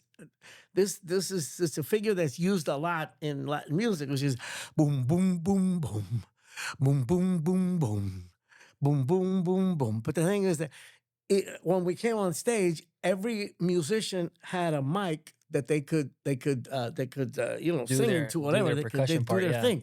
So we come in one by one, and then I was the bass. Boom, boom, boom, boom, ba da, boom, boom, boom, boom, ba da, ba, boom, boom, boom, boom, ba da, so we're doing that like crazy, and hey, when. But this was back in the day, and drugs were very big at that time. Oh, yeah. Everyone was just everybody was happy, and they were high. And I think people were looking at us, and we're carrying on there with our mouths doing the rhythm, and they're saying, "Why the heck aren't these guys playing their instruments?" I mean, They had never seen that. Yeah, no pentatonics at that time. They play Yeah. really good, and then. and so all right, we're going there with the rhythm, bum, bing, bing, bum, but then Bobby comes in singing. And he knows. La zafra ya comenzó, negro afila tu machete. Ba, ba, ba, ba, ba. Como, echa molino a caminar, que hay que moler en la central. It's happy. That's good. Real, I like that kind of stuff. That's happening. So the people by this time they forgot that we're not playing the instruments. They're like just going with it. They're just going with it. You know what I Yeah. mean? But we're You knew something was coming. very calculated. Sure. Ba ba ba ba ba, and we know when they're enjoying it, and when that all of a sudden. Ba, ba, da, ba, ba, ba, ba, ba, ba, da, ba, ba, ba, rang-ga-ga-dam, boom, ba, ga, biddy, ba, ba. Like it really, the whole band comes in, but purposely like crazy and wild. Yeah. And then we keep singing the song, and Bobby's doing all his thing. And then there was the song has like these jazzy licks in it, real jazzy trumpet parts. Then there's an insane trumpet solo, more insane timbal solo. The guy on the timbales percussion solo, also a conga solo. Yeah. And then to wrap it up, something nobody had ever done, an actual solo on the cowbell. The cowbell. The guy who did And that the wasn't your cowbell. No, it wasn't No? my brother. It was another guy. But I mean, the guys do it that like if it was a juggler or something like that. You know what I mean? He's playing, throw the bell up in the air, and grab it again, and we're carrying on, and then a big finale. You know what I mean? So People must have lost their minds. They lost but, their but minds. How do you guys get to this point? I know you say you don't want to do Sonido Bestial because it's a hit. Everyone knows about it. It's mainstream essentially at this point. How do you guys mix all these sounds together and then, show up and be like, okay, I think people are really going to like this? Well, we would think things through a lot. And we did a lot of stuff. And you know how it is. Some stuff takes off and Yeah. other stuff goes unnoticed. But we actually had a positive approach. In other words, whenever something that we did, Yeah. people liked that, we wouldn't forget that. Put that in your pocket. We'd hold that to that idea. So when we sit down to do something, we would combine things that we didn't before, do it in a slightly different way, but it's the same basic idea. Right. You know what I mean? So really, and in our case, other groups would play salsa a little more. Our thing was like, it was wild. So we had certain elements, and then Yeah. on that song, what we did was we got elements of stuff that we had done in the past and just do it in a new way. And like I said, there's nothing really new. It's just how you put it all together and how you present it. And we worked on that a lot. Right. We would switch things around, let's try this first, come into here, and blah, blah, blah, blah, blah, until we got something that felt like it could work, Yeah, And we that's did that. awesome. And let me tell you, we had to play the song 3 times that night. People wanted us to keep playing it. So it was a hit. Otra. It was a hit. Yeah. Otra. And so, it really went over. There was a lot of radio stations there. There were people taking video. that kind of exploded on the media, and then the people from the media, like I say, it was a local a music festival. Competition. Did you Yeah. think a song like this for just that competition would have the buzz that it had? No, we had no idea that it was going to explode like that. Yeah. We just were hoping that we didn't look bad. 'Cause we just didn't, Right, didn't you want don't to wanna look bad. lose, yeah, we didn't yeah. want to lose really So that badly. fear of losing created the best, one of the best pieces you guys could provide. We can never look bad. We Wow. always have to give it our best, Yeah. Yeah. And so the radio stations, the dish immediately that same now. No, Richie Ray Barbecue, they're the kings of salsa. Wow. They're the kings of So that's- salsa, So that kind of like it was like a little explosion. It's like when something goes viral today. You know what I Yes, mean? Right. Exactly. It was that kind of a thing, It went viral. And the thing is, what I wanted to mention was that I couldn't understand why, but I was like confused. I was a little confused because I was like, okay, these people are stoned. We're stoned. We're giving them a music so they can enjoy their high and whatnot. But now they're carrying on with the kings, the kings. And it's not exactly Bach. It's not exactly Beethoven. It's not Mozart. We're making a lot of noise here. It's a jamming. You can't help. descarga, You can't help but think that even Beethoven and Bach and those guys during that time probably thought something similar. Like, how could these people, put me at such high esteem when I'm just, doing something? I'm just completing something. They could be entering the space for the first time, and that's probably something that they were feeling because you guys were creating that sound. No? Well, the thing is, though, these guys were doing, we were doing this seriously, but we were doing it seriously kind of in a modern sense. We wanted to conquer the crowd. We wanted to make it in the hearts of the people. These guys, they were trying to do pure music. They were trying to do something that was clean, sincere art. You know what I mean? Yeah. We were just like pushing everybody's buttons, Yeah. What you- we wanted to- You were trying to just excite the crowd, and excite so the crowd. They can have a good time, that king of salsa, right? It came from that competition, which is it's new to me that's where it came from. Oh yeah, But definitely. the term salsa really wasn't invented or it just started being invented at that time. So could you walk us through being a pioneer? Where did that word salsa, where did that come from? Yeah. the word salsa, and let me tell you, there's different versions of this whole thing. Mhm. But the truth is, salsa means sauce. But it was never the word was never used in a song to refer to a genre of music. Right. It was when they mentioned salsa, they were talking about a sauce. Right. They were talking about sauce. So, but what happened was that we were doing all kinds of different crazy stuff. Each song, there was some kind of an experimentation in it. I mean, we did songs in Arabic. Mm. We have songs in Arabic. We have songs that have like Jewish type of feel to them, Right. different things, So we went to Venezuela, and there was a famous disc jockey there, and he had us do an interview. We went to play at the carnival in Venezuela, and we went to do his show, an interview. We're talking this and that, and blah blah blah. Then he played a song that we had recently recorded. And it's called Guaguancó in jazz. Guaguancó is kind of like a salsa rhythm, but it's pre-salsa. Right. Okay. Guaguancó in jazz. But that one was really very highly jazz influenced, that song. And it was deep and it has intense solos and all that kind of stuff.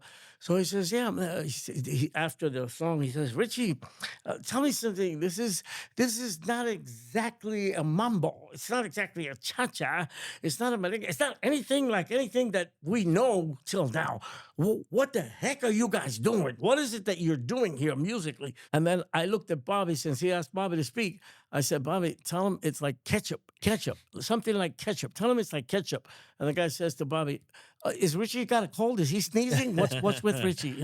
And Bobby says, no, he's not sneezing. Ketchup is that sauce that they use on the hamburgers that really brings out the flavor of the hamburger, because the sauce is where all the condiments are. And when you mix them together, you get something exotic and happy and interesting and delicious and blah, blah, blah.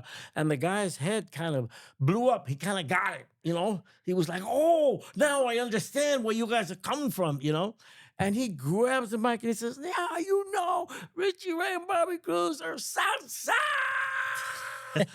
And he played a holla holla. That's the one that starts bing bing bing bing bing bing bing bing bing bing bing. All that stuff is like crazy, Yeah. And so the thing is, from there we go to the hotel, rest a little while, get something to eat, and then we go play in the carnival. Mhm. But he was on the air nonstop after that. Wow. And he was like, "You gotta go to the carnival and you gotta hear Richie and Bobby. They're gonna play salsa." He was insane, carrying on, carrying on. So when we get to the event, this is an outdoor thing with gazillions of people. They're like, "Yeah, Richie Bobby, play salsa, play salsa." So it was from that crazy That disc and jockey then all said- that stuff is coming out on 14 radio stations, and they're taking videos all over the place and so it everything. went viral. They, So you and- went big in Venezuela, of all places. super. Wow. They, and also when the people are like that, it makes you want to do even more. Yeah. So Right. we really like played our hearts out. It was a great, exciting night. And then what happens is that we and the people from the record company and the people in the industry, everybody said, "Wow, look at that! That word salsa. This looks like it could, it could do something. Sure. Yeah. We even called one of our producers, and we said to him, because we were putting out a new album, and we said, "Can't we do the word salsa there instead of the title that we had?" And the guy says, "Well, they've made like thousands of copies already. We don't think we could do that." Then we said, "Well, what about if you add the word to what's there now?" Right. He said, "Well, that'll be an expense, but it won't be as much. Let me see what I can do." So then he managed to get put on the bottom of the front cover, because there were albums, Yeah. that it says salsa y control, because in that craziness, salsa was the fast ones, y control was the slower ones, was like the boleros and all that kind of stuff. So salsa y control. Then a famous group, another group, the LeBron brothers, actually made a song called Salsa y Control after we used that phrase on the cover of that album. But the thing is that word started, then the record company, they liked that word. They thought, this is good. Yeah, because something new, something that people love and excite them. what it does is it takes a whole bunch of different things and puts them under one name. You know what I mean? Like, and it it. made it easy for the people to relate to it, because Yeah. you had a mambo, pachanga, guaracha, this and that, but now it's salsa. Right. All different, because salsa is combining all those things together in different ways. So there's salsa that's a little bit more towards one thing. There's salsa that's a little bit more towards something else. So that wow, that really exploded with that event. That's what began the thing for us, and that's where that title came in. And then my thing was that, after the smoke clears, I'm like, what just happened here? What just happened here, and what does it really mean? Because we were a little young, a little crazy, but I really loved the music, and I wanted to. Even then, I felt like I want to feel like I'm doing the right thing. I want to do the right thing by the music. Right. I want to do the right thing by the music, and I had this uneasiness. What I didn't know was that event and what happened there was kind of a trigger that triggered a chain reaction in me, because that thing, that kind of little bit of negative thing that I felt like, is this really such a big deal? I mean, do people have this right, or what's going on here? That continued, and it produced in me kind of a search. Okay, I'm happy that everybody loves us and this and that, but I'm not really happy, like, with myself.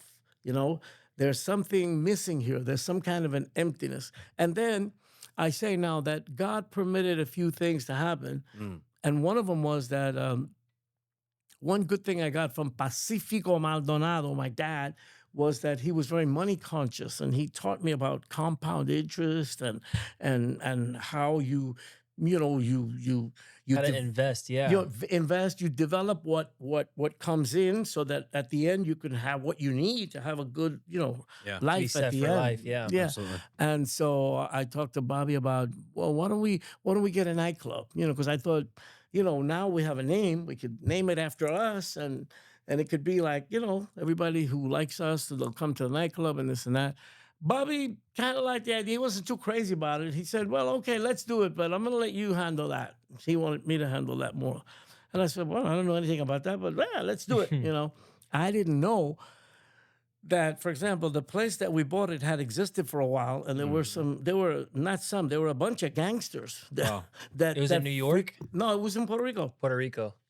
There's a famous avenue that's named after a super famous military battalion called 65th Infantry. 65th Infantry. All these Puerto Ricans that gave their lives for the country and all that kind of stuff. And it's right at the corner of that place there. And so we started, and I didn't know that, I would be getting involved with these gangsters, and there was a lot of drugs, and there was women, and these gangsters were like, they were murderers. These guys, they were terrible. Like, thank God that we didn't make a wrong move. They would have disappeared us from the planet. Wow. So And so this is all underlying things that were going on in that nightclub before you purchased it. But then once you purchase it, then you start to notice, wait a minute, Yeah. we don't really run this place. no, and the thing is, I was kind of frustrated. I'm looking. I'm trying to. So in the nightclub, you got all these women, you got all these Yeah. drugs and all Yeah. that. So before I was a little bit more conscientious and serious. Now I start participating in that stuff too. Really? Okay. Because I'm there every night, and blah blah It's blah. my club, Yeah, What are you gonna yeah. do? And the thing is, I mean, this is the part I feel a little funny about. I feel bad. It came to a point where, like, at a certain point in the night, we would close the door to outside The public, people, the public, and yeah. then it would really get crazy there. All kinds of crazy stuff going on. That I don't even want to think about or remember. And so, and at the same time, I'm realizing I know I'm going downhill. I'm not going in a good direction, but like I think we were discussing before, Yeah. it kind of takes over. Yeah, It kind of takes over, absolutely. and it keeps doing what it does, and you're just dragged along Yeah. by it. Yeah, this little amount wasn't enough, so you need a little bit more. Now that more is you need more. And and it just it's a goes snowball on and on. effect. It's And a then look snowball at this effect, in the yeah. middle of all that. This is crazy. One day we go to play on a Sunday afternoon, like a little matinee. It was kind of like a restaurant, but they had a dance floor, and they brought us in to play. And it's a Sunday afternoon, and then this couple comes. It's a young lady and her boyfriend. And we had just made an album with a famous Puerto Rican singer, a gal. And there we did some of our stuff and some ballads and this and that. So that little girl comes over and says to me, she mentioned a song that we recorded with that singer.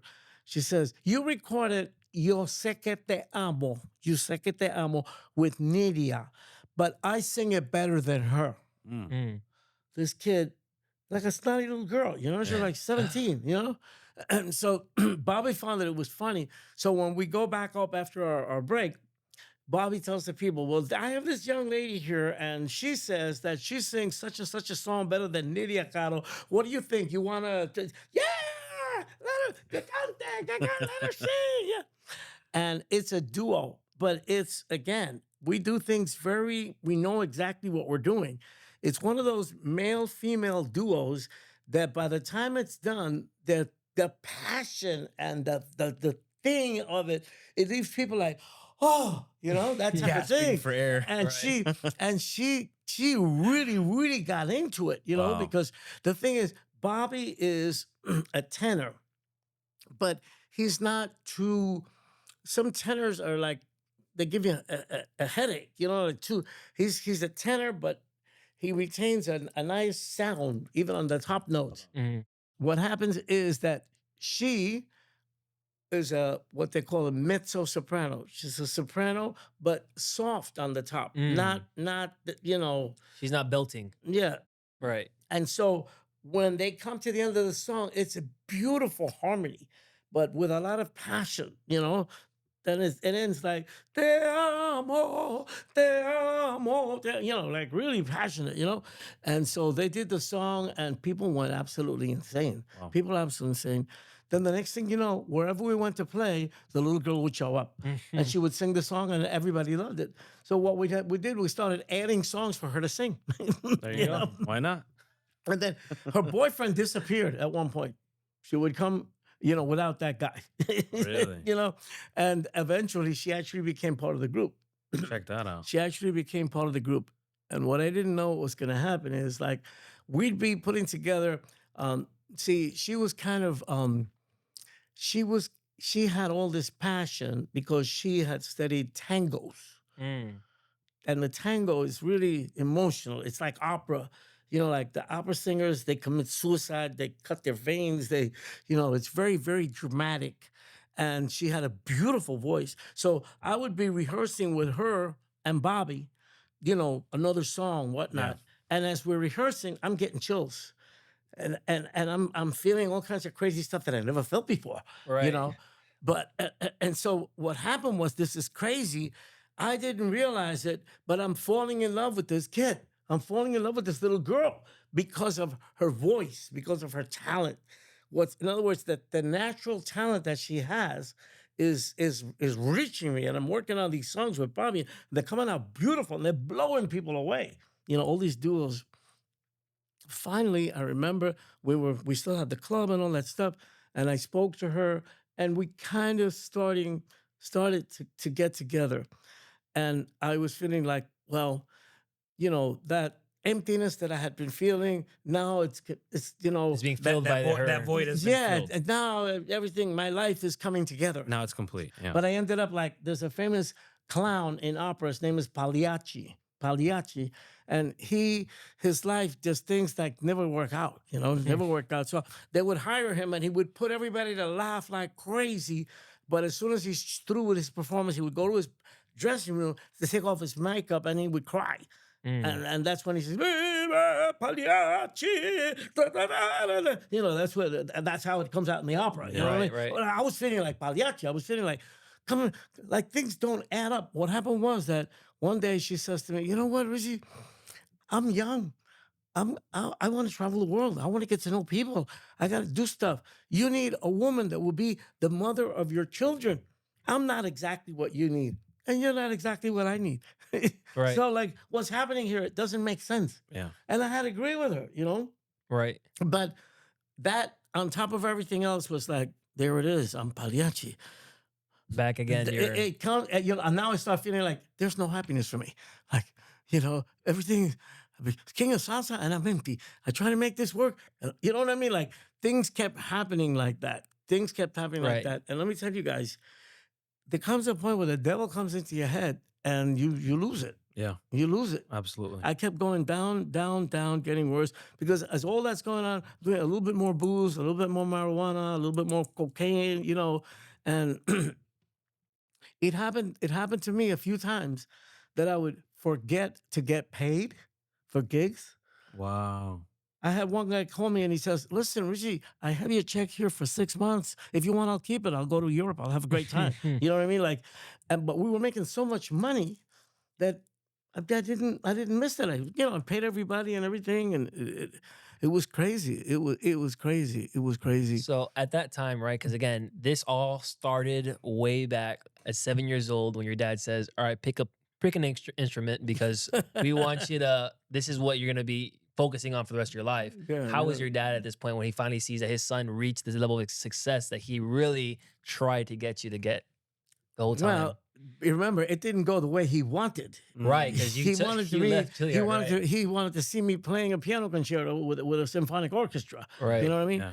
So what happened with Pacifico was that he just couldn't, in other words, you ever have the thing where certain people, they kind of want to say something good, but they always stick something in there that negative. It's a backhand- backhanded compliment, backhanded comment. And he hated Bobby Cruz. Oh, yeah. He hated Bobby. Because he's the one that put you Why? on this, Yeah, this you know. trial. Yeah, Oh, this trail. okay. Yeah, fair. And he would say things like, "No, your brother, he's part of the family, but you spit on your family. You didn't. He never. He wasn't a didn't take fan, it even well. though you had the fame and you weren't famous for the right things. And you Exactly. weren't I making kept money for the right thinking, thing. well, he's going to see that I'm doing stuff. But since it wasn't the way that He wanted. envisioned, you know, Right. Sure. I could never get a positive a thing from him. So I'm sure on that all of that. that you know? also weighed on you because you Yeah. had the money, you had the fame, you were still not making your dad proud. So Exactly. you got more involved with the booze. More You got involved more with the involved with booze the and the drugs. whole thing, and it was incredible. This is crazy, guys. Okay, the next part of the story. What happens is this: when we were first starting, we were part. You know, we lived in a neighborhood in Brooklyn. Mhm. Okay, and our first song started to sound on the radio. Yeah. So, you know, a lot of people in the neighborhood know us, and they knew that we had a song that was starting to take off. You know, by the way, that song was called "Comején," which means termites. Termite. Termite. I always find it so funny that like salsa music, like who's the artist you mentioned earlier today? But they just sing about random things. Yeah. But random things, yeah. It's just things that are just like you. Oh man, that song is so good. The And, cockroach is under my friend. yeah, it's like that's what it's about. It's like Yeah, no, that's the song salsa would say, music. Comején, que anda, comején. You know, the termites are walking. The termites are They walking. are. you know? and That's they're eating the incredible. wood, you know. It's incredible. It's crazy. So but catchy, That though. was taken off. And what happened was that the kids, look at this, the kids in the Catholic school of the church, they won a soccer game. Mm. And so the parents wanted to give them some kind of a prize. And since we had this song that was starting to sound, and we were from that neighborhood, the kids said, we want them to come and play for us. Mm. So they created like a little event in the gym of the school. Yeah. In the gym of the Catholic school, put in tables and whatnot, and all the families came with the kids to hear us play. You know, I remember that. You know, when we got there, this like a brother, he looked like a priest. He had that robe and the whole thing. He opened the door, and I felt like, oh, I was like a movie, like, oh my God, this is weird. What is this? You know? And then there were nuns there and stuff like that. You know, and I was looking at Bobby and I was saying, Bobby, what the heck are we doing here? You What know? are we? You know, we're gonna get hit by the wrath of God here. You know, we're not exactly that good. You know, so. Anyway, we played that night, and the people were calm. They didn't have booze or anything. They had, you know, bottles of soda and stuff like that. And at one point, I turn and I see 3 girls walking in. They had like Catholic school uniforms, you know. One of them seemed to be a little bit older. Mm. And I looked at Bobby and I said, "Hey, look at that one there. You know, she's not too bad. You know what?" Sick. And you were in church then? Yeah, we're like this Catholic thing, you know. He's looking at a nun and he's like, okay. And then what happened was that we have this song called Voy pa Colombia. It's a boogaloo. It's called Colombia's Boogaloo. Okay. We're doing that, and then in these boogaloos, this happened a lot in boogaloo. Like everybody stops and the piano goes ding ding ding ding ding ding ding ding ding ding ding ding ding ding ding ding ding ding. And when I'm doing that part, then the band comes in after. But while I'm doing that, Bobby says something. So he says, "Aha, ahoma, yaha," which doesn't mean anything. You know, it's just Right. an expression of whatever, you know. That nun girl, the first one, she was back there at her table, and when that happened, something got into her. She got up and started moving What? around with some very un-nunnish movements. Wow. Pastor Rich, you know how to pick them. And then He what called happened her was out. that everybody started laughing and pointing at her. She felt a little embarrassed and she sat down, you know. At the end of the night, I'm packing away the piano because we had another engagement at the Manhattan Center with Johnny Ventura. He was a big Dominican star, and we had to play just before him. And so I'm packing up my stuff, and I look up, and it's that girl. And she says to me, she's like half Italian and half Puerto Rican. She says, why do you use the cowbell? The bell from the cow in your music? I don't know. I want to understand that, you know. And I'm like, she looked pretty good, but I called Bobby. I said, "Bobby, look, she has a question, you know." So he talked to her, and we packed up. But when I get to the van, the timbalero, he's sitting in the van like this, and I look at him and I think, "What's with you?" ¿Qué pasó? And he says, "Look, the 3 girls were sitting in the back of the van." Oh, wow. Oh And my he gosh. says, "Hey, Everything is covered. One for Bobby, one for you, and one for me. Oh Check that man. out. We were sick, you know. We go to Manhattan Definitely. Center. Look at this is crazy. We go to Manhattan Center, and it's a little bit too crowded. Yeah. And the lighting is a little dark. I was really concerned. We're bringing all our stuff in. We had an electric piano, our own sound system, and we were relatively new, so we had to carry the stuff ourselves. We didn't have that much help, and we're sweating and we're getting everything in. When we're just about ready, you know that there was another band finishing, and now we were going to play. Gunshots, Wow. gunshots, and like I said, it was a little dark. So then you have people running around and all kinds of craziness. Bobby grabs the three girls and takes them into the girls' room. The ladies started screaming, and then when they heard when they saw Bobby coming in. But anyway, Bobby waited until the right moment, and then we all got out of there, and we brought the girls back to the church, and we were like, "Thank God, praise God." We That didn't- was a sign from God to not mess with those. we were Give me like, back my thank- children. Thank God that we did, you know, that was crazy to bring those girls to that place. You know what I yeah. mean?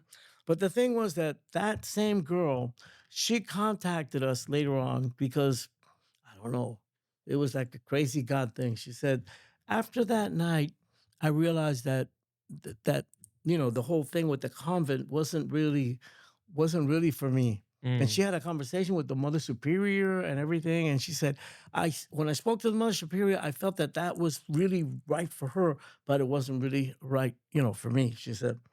And anyway, after that, she ends up calling me up that she wanted me to pick her up, like in Pennsylvania, where the convent was, because she wasn't gonna stay there anymore. You know what I mean? That kind of thing. Anyway, it turns out that girl became part of the band. She would sing backup vocals. She helped us write some songs. She was really involved. She didn't really have anywhere to land. She didn't have anything. You know what I mean? Right. I mean, if she's calling you, that means that she has nobody, right? No. And the thing is, we found some people, friends of ours, for her to stay with, and she became a backup singer, but she was like a secretary, and she helped us with a whole bunch of stuff. You know, she really was a great help to us, and she became like a sister to me. Mhm. What happens later on when I had the stage of the nightclub and getting really, really spiraling downhill, then it's like she left the convent, but something good was still in her, even though she left the convent, about that she had picked up at the convent. Yeah. She had actually somehow gotten a relationship with Jesus. She had a kind of had a personal relationship with Jesus. So she's there with us and this and that in this crazy world, all kinds of guys approaching her, and she was always managed to, you know, stay away from it and whatnot. And then when I was starting to really spiral downhill really bad, she says to me, "Richie, I'm praying for you. I'm praying for you." And I said, "Oh, yeah, that's good. That's good. Pray for me." I said, "Yeah, you know, I don't believe in that."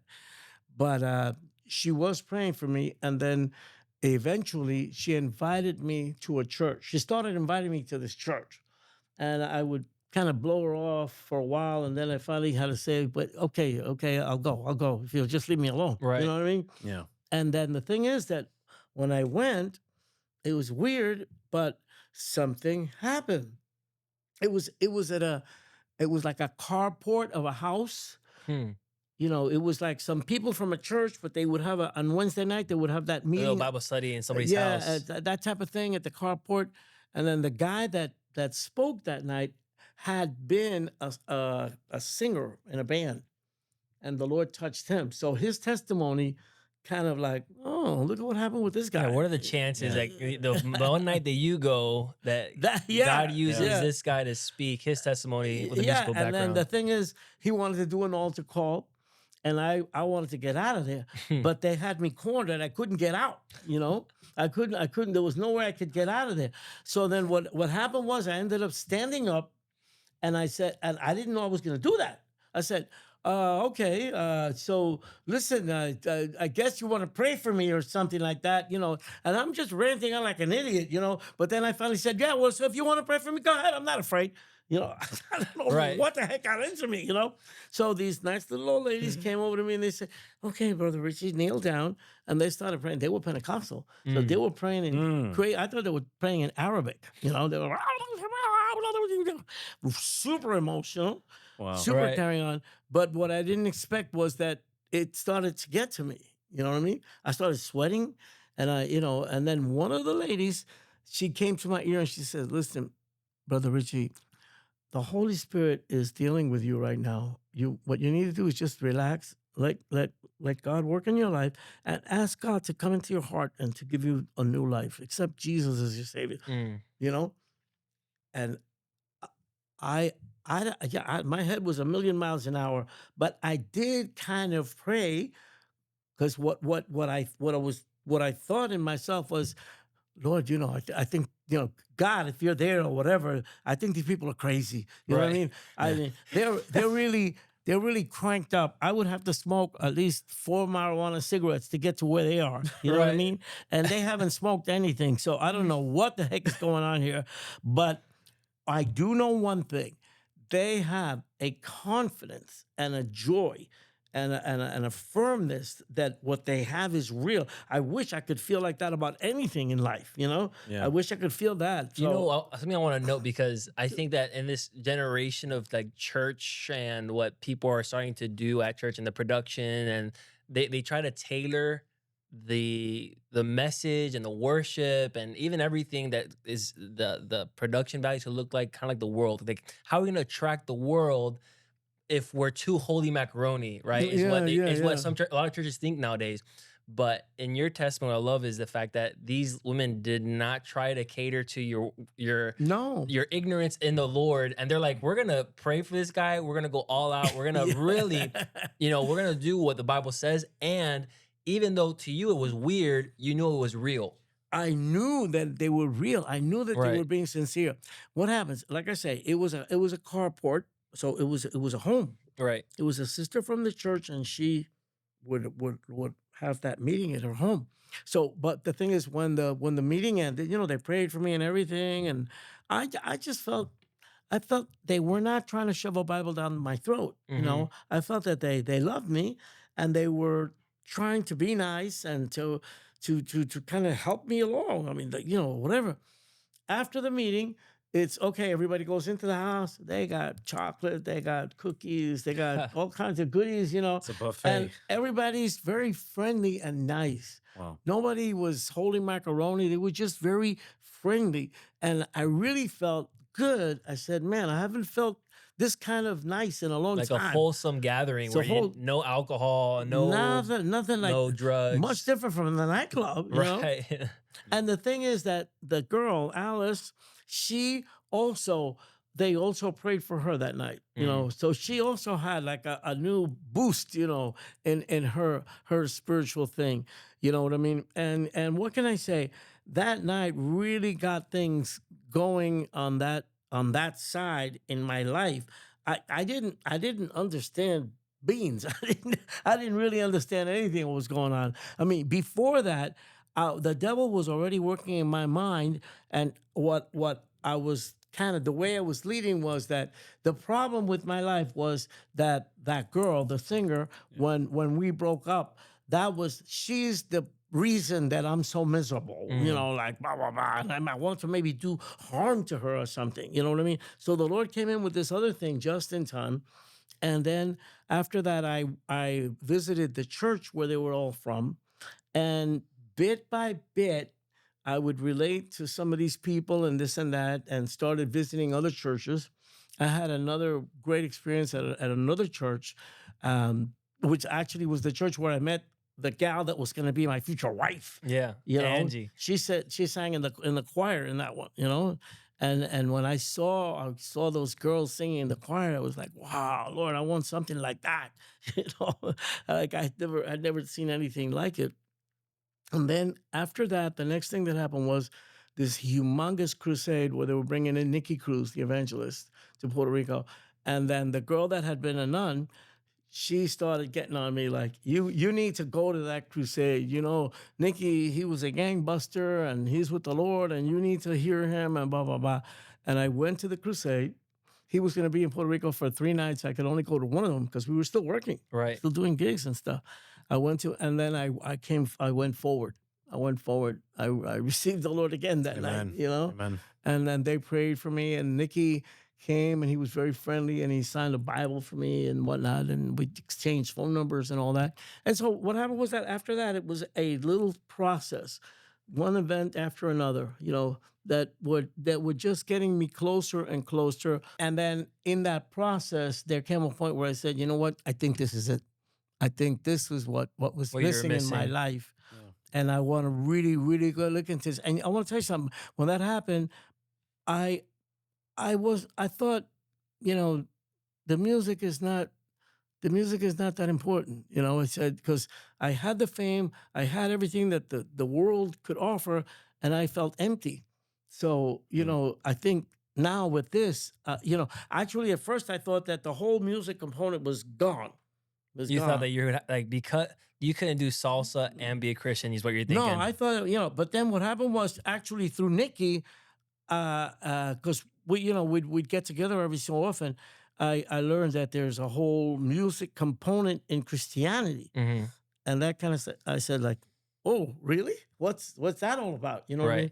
And for our audience, for those people that don't know Nicky Cruz's testimony is that he was a head gang leader, and I believe is it Brooklyn or New York? Brooklyn, In yeah. Brooklyn, and he had some missionary or a pastor come speak to him, and he became radically saved. And because of his testimony, he became like I don't know how many Right. thousands No, of people he reached with his They testimony. made a movie about his Yep, conversion. the cross and the switchblades. The cross and the switchblade. Yeah, and so he's the one that was speaking the night that you got really saved, and you're like, you know what, I'm giving my life over to Yeah, Christ. exactly. He And was so he's speaking- like, hey, there's also, you don't have to give up salsa, Richie. Like, there's also Christian music exactly that you can. He brought to light to me that you know, you're a musician and there's this music for the Lord. You know, you could play, you could dedicate that gift to the Lord. And so that began a process. Now, the only conflict that came up there was that me and Bobby, because Bobby received the Lord after you know, seeing what happened to me. And you know, we used to be partners in crime. You Yeah. know, and he would bring me whiskey and stuff, and I would say, no, Bobby, I'm not into that anymore. One time he brought me 2 Colombian twins, beautiful, wow. 2 beautiful women. He says, He's you like, know, hey, Richie, you're welcome. Happy birthday. I'm hooking you I up got your here. back. I got your back. And I started preaching to them. And the girl turned to I Bobby and didn't said, sign up for this. no, the girl turned to Bobby and said, I told you when they get into that, they don't do nothing anymore. You know? At least she And, knew. and so when Bobby sees you reject the twins, he's like, yep, God is real. he There must be a God. No, but what happened was that eventually, see, because Bobby had a gang on the streets of Brooklyn, and Nikki too. So there was a night that the nun Alice and I managed to get Bobby. We went to visit Nikki at the hotel because Nikki had come into town to preach, and then Nikki spent a couple of hours talking to Bobby about gang activity back in the day. Mm. Oh, you remember when they shot Joey? And remember when they threw Willie off the roof, you know, and this and that. Bonding over war stories, right? Yeah, and Bobby was like amazed because Bobby's gang had confrontations with Nikki's gang, even, Oh, you wow. know, Check that out. back in the day. Wow. So after a couple of hours, Bobby says to Nikki, "Hey, Nikki, this thing about the Bible and all that, that's a good racket, right? You're making a lot of money there, right?" Yeah, Right? There has to be some other reason why. yeah. And then Nikki says, well, Bobby, okay, now I want to talk to you about that, you know? But he had already won him. Right. You You're know? right. Yeah. He did it very, very wisely, very wisely. Right. And he was very greatly responsible for Bobby understanding and Bobby coming in and getting saved. And so, you know, once the Lord touched Bobby, I was amazed when all of a sudden one day Bobby says to me, Richie, we have to start making music for Jesus. And I was like, wow. Yeah, you would never imagine he'd say that. Well, because when we first got saved, he was mad at me, you know. Right, because you wanted to quit. And he's like, what do you mean quit? Yeah, he says, you're throwing away 10 years of work. What are you doing here, you know? Right. We're doing pretty good. Stop that. You're crazy or something. But now he wanted to do that. And we really took a serious, hard line to do the best we could, the best we knew how. And we were in the process of learning. you know. Right. You're baby Christians, and you're like, okay, well, we want to do stuff for the Lord, but how are we gonna do that? Right, and well, of course, but since we were a band, we did a lot of evangelistic stuff. You know, Mhm. we'd go and preach and do altar calls and bring people to the Lord. And eventually, the Lord called us to be pastors. You know, Right. But at first, you like, okay, let's try to make our songs just Christian songs. And how yeah, did the yeah. audience really We started. react We to that? started. We what we no, but we did this very consciously. We're gonna do music that the people that follow us can relate to. Mm, It has to be something like what we do, but then we're gonna put the message in there, the message of the Lord. right. And okay, our experience is that people who had never known the Lord received this much better than the people in the church. Mm, The people in the church were like, yeah, but if it sounds like that old stuff, then it's of the devil. You know what I mean? Like it was the holy macaroni thing. right. You know what I Right. mean? Like, well, what are you talking about? We're just trying to reach these people for Jesus, you know? But eventually the Lord helped it kind of cross over the line. We Right. had a song called Juan en la Ciudad is based on the prodigal son. And that just thing busted out on the Christian side and on the secular side that it was just a good musical song that talked about something that had to do with And God, it was you know? biblical, right? It was biblical, So yeah. something that I told Georgian the other day is that when I was growing up, my dad would look at what we were getting into, and like he wanted to make sure that whatever whether it be entertainment or music or whatever, if it was spiritually beneficial, and if it's spiritually beneficial, that's good. But if it's not spiritually beneficial, is it something that it at least is not spiritually harmful, right? Mhm. And so what you're saying is, well, the way that we would reach these people is that we would play music that was salsa, that was not spiritually harmful, didn't talk about drugs, didn't talk about women, but it would Exactly. people can enjoy it, Yeah. and then that was like the anesthesia to then the The message that the come, yep. message to come in and prepare their No, hearts. and Yeah. what happened was that over time, that song Juan en la Ciudad means John in the city. John in the city, but John is actually the prodigal son. Hmm. He's the guy from the prodigal son. Over the years, I'm telling you, no less than 5 or 6 guys had come to us and said, you know, I was dancing to that song with a gal at a nightclub or at a party when I realized what it was saying. The lyrics, yeah. And he says, and that affected me because I couldn't get it out of my head. And today I'm a pastor.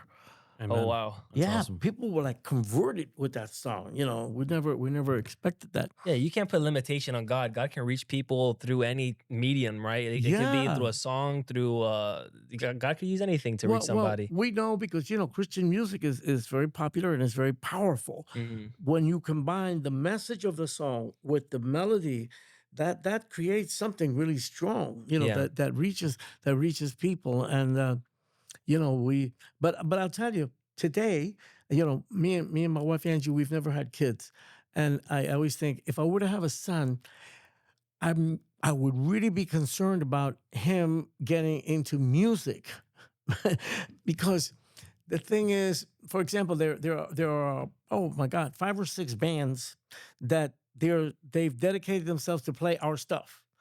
Because way back, what I thought was, remember when there were CDs and whatnot, I created a CD that had 60 of our arrangements, but a whole bunch of them were of our Christian stuff. And I would just give that to anybody who wanted it. I would just give them, because an arrangement is a few $100. So 60 arrangements is like a band could start off with that. You know? Right. All they have to do is print out the parts and they can rock and roll. You know, they can go. So about 5, 6, 7 bands became really good playing our stuff, and then they would go all over the place and play that stuff. Wow. So it became kind of like a ministry, you know. But then with time, I started noticing that some of those bands, they were trying to be famous. Mm.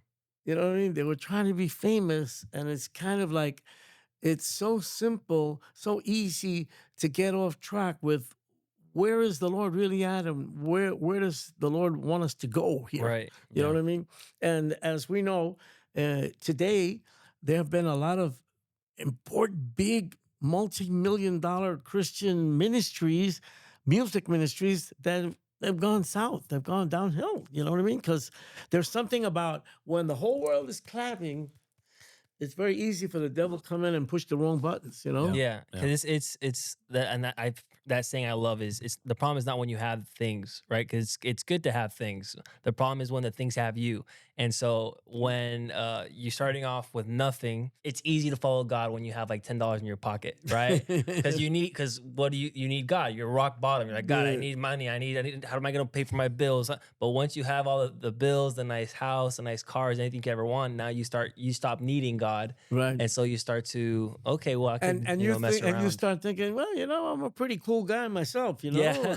Look at everything I have, you know. I must have done something right. Yeah. Yeah, that's Instead of then God did something incredible for me. yeah, and I want folks to know that hey, listen, I was talking to brother here before. There, you know, there was two guys walking down the street and they see this bum, you know, the street there, oh, you know, and one of them tells the other one, there, but for the grace of God go I. In other words, you know, if it wasn't for God, where would we be? Yeah. You know, we need to be grateful and we need to cherish that and we need to take care of that. You know, it's Yeah. very Yeah. important, you know, Yeah. because if you don't, the devil will drag you into hell and you know, before you know it. Yeah, it isn't, and it doesn't matter who you are. You know, David, the in the Bible, famously has his heart, or he wants to be close to God's heart. He loved God so much, probably more than anyone in the Bible. And his prayer is, Lord, the one thing that I ask is that I can dwell in your house for Lord forever, because he knew that even though he loved God with all his heart, that in a split second he could get distracted and he can fall outside of God's grace and favor. And he did. He made some big mistakes, you Yeah, know. but I think Big you know, mistakes. And it was kind of like we spoke about snowballing, right? He saw her out on the balcony, and then from there, Yeah, it just you kept know, getting worse he and ended up worse and having a worse and child with worse. her. That child Yeah, ends up dying, murdered her husband. and her husband is sent to so it's a snowball effect. The moment you start, it's tough. and the Bible indicates that God loves this guy. God loves Yeah, David, yeah. and he is very special and whatnot. But you know, but we can't, you know, we Yeah. can't because the thing is like you know, our ministry where we are, Spring of Life, a lot of people, oh, they're too serious, they're too this, they're too that. What people don't realize is where the devil wants to get you to go. The devil doesn't need to turn you into a serial killer. Right. All he needs to do is distract you from the truth a little bit. Mm. Then you know you're no longer if you're no longer effective in God. You're not functioning the way you should be, the way you could be. Yeah. You know what I It mean? only takes one step to get outside of God's path for you, right? But I do want to get into that while we're pretty much closing at this point. But incredible career in the world, and then an incredible spiritual career. You end up planting 70 churches in Puerto Rico in the US. Mm. And so you're at the point, I think, like 5-10 years ago, where you're like, all right, I think you've lived a full life. You're like kind of gonna go on the slow end, retire. Like you did a lot of ministry. You'll probably continue serving the ministry, but then you get reconnected to it. Ends up being somebody that you pastored years ago, Yeah. and it ends up being my father and his family.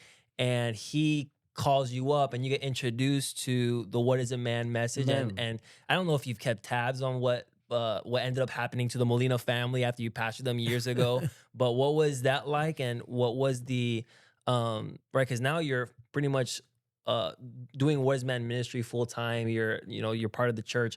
Can you walk us through Yeah. what that transition was like? What happened was that you know, eventually, you know, we became serious Christians, and the Lord gave us a kind of a weird ministry. Because I remember praying and saying, Lord, should I do the pastoral church thing? Because we were pastoring, but the band was still functioning, and we knew that that was important because people were getting saved from that. You know, Right. but we got to a point where people would just accept the fact that these guys got great music, that they loved it, and that we're Christians, and we could talk to them, and it was amazing. But the Lord kept telling me, just keep doing what you're doing. Like stay in both sides. But like you say, time goes by. Eventually, the Lord brought my wife and I to Cape Coral. We had a church in Cape Coral for about 13 years. Mm. And we did a whole bunch of stuff over there. Yeah. We did a whole bunch of stuff for 13 years. And we were beginning to feel, like you say, like, okay, we're getting a little older now. Maybe it's time to settle down, this and that, blah, blah, blah. And I was doing a record. This is the first time I learned this. I started learning a program, a computer program to do music with, and I started doing some instrumental stuff. And then I brought this trumpet player, and it turns out that he is in this church called Spring of Life Fellowship in Miami. And the pastor there is this guy that got saved with us when he was 16. Now he's like in his 50s, Mm. And the trumpet player, after everything, he did the record, he did a fantastic job. He tells me, listen, the church is celebrating their 20th anniversary, and all that guy does, he talks about you and Bobby and how you guys were his pastors and saved his family's marriage. And this incredible. If you show up at the 20th anniversary, that's going to be incredible, because those people already know all about you. The only thing is they haven't seen you, Mm. So I said, wow, that's crazy. That's crazy, I mean, when we were first starting out as pastors here in Miami, this family, the Molina family, came to the church, and yeah, there were issues and whatnot, but God did something crazy. I can't say it was us; it was God. We had no idea the repercussions and how the whole thing would work out, but it turned out that everybody in the family got saved. They got saved. They got there was no divorce. There was going to be a divorce. There was no divorce, and they all took this very, very seriously and continued on. But then what happens is that life, just life, I never had any problem with the Molinas. Just that me and Angie ended up going one way, and the Molina family another way, and they did continue in ministry. Mm. And the young man that's not so young anymore, who's now the pastor of the church, he was always involved with the youth. He was always involved with the youth. He was always took everything very seriously. Anyway, when we go to the 20th anniversary, everybody got so happy and incredible. When we walk through the door, my wife says, Richie, we could die now. We could die because what happened, back then with them, like they've taken the message and they've taken it to another level. It's like we see the fruit. We see the fruit of what happened. And sure enough, that night, Bishop Joaquin, he got on my case. He says, you guys have paid the price. You've given your life to the Lord, blah, blah, blah. And you guys don't have any kids. He says, please, please, please give me the privilege of being your son. I want to take care of you and Angie till you guys drop dead. Oh, wow. It was amazing. like, That's amazing. wow. Yeah. And I felt like, well, it's been a while. I haven't seen these folks, I'm not sure if this guy's for real or if he's just crazy or if he's a serial killer as far as, I don't know what's going on, because it's a little strange.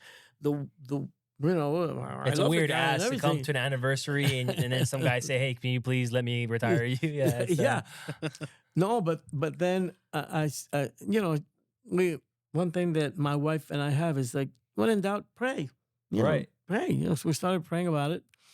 And then the men's ministry kind of always called my attention. So I started traveling every so often with the men's ministry. And the more I traveled with the men's ministry, I was like, whoa, this is heavy stuff. This is real. And then we would come to the church whenever we could, because we were still doing the church in Cape Coral. And more we became convinced, like, yeah, it seems like maybe this is the next move that the Lord has for us, because we were already feeling like at Cape Coral, like we had kind of done what we were going to do. Nothing wrong, but it's like, what's next, Lord? What's next? Yeah. And then, my God, I traveled to Poland a couple of times with the men's ministry and a few other places. And then, I don't know, it just came to a point where we said, yeah, we're going to do this. And let me tell you something. I was like in my 70s, and we had to move. We had to sell a house, and we'd been there for 13 years. You know, you got to change the credit card, you got to change the phone number, the Everything. address. Yeah, and- you felt like Abraham. We're like, all right, I'm done with life. And God's like, no, you're not. I'm not done with you yet. Bro, it was hard. It was physically, mentally, emotionally hard to make that move Yeah. at this stage in life. Mm. But we did it.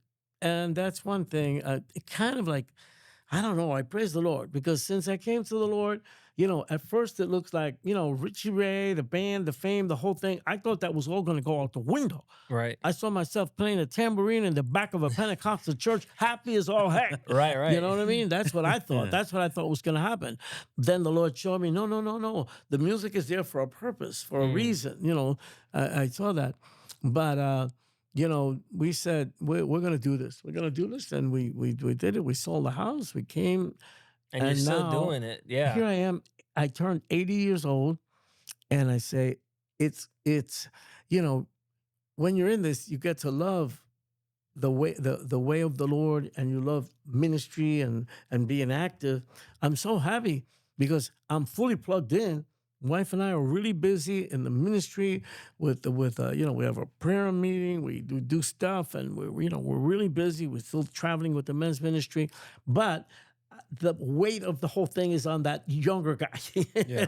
He's not that much younger than me. He's a little bit younger than me now. Yeah. You know, but we're really happy that we're really connected, that we're able to more and more. It's been a few years now, right? Yeah. It's been a few years. More and more, we're getting closer and closer to the people, and I got to see. You know, I love it. You know, we never stop growing. Mm. The Lord always keeps working with you. Yeah. You know, That's like right.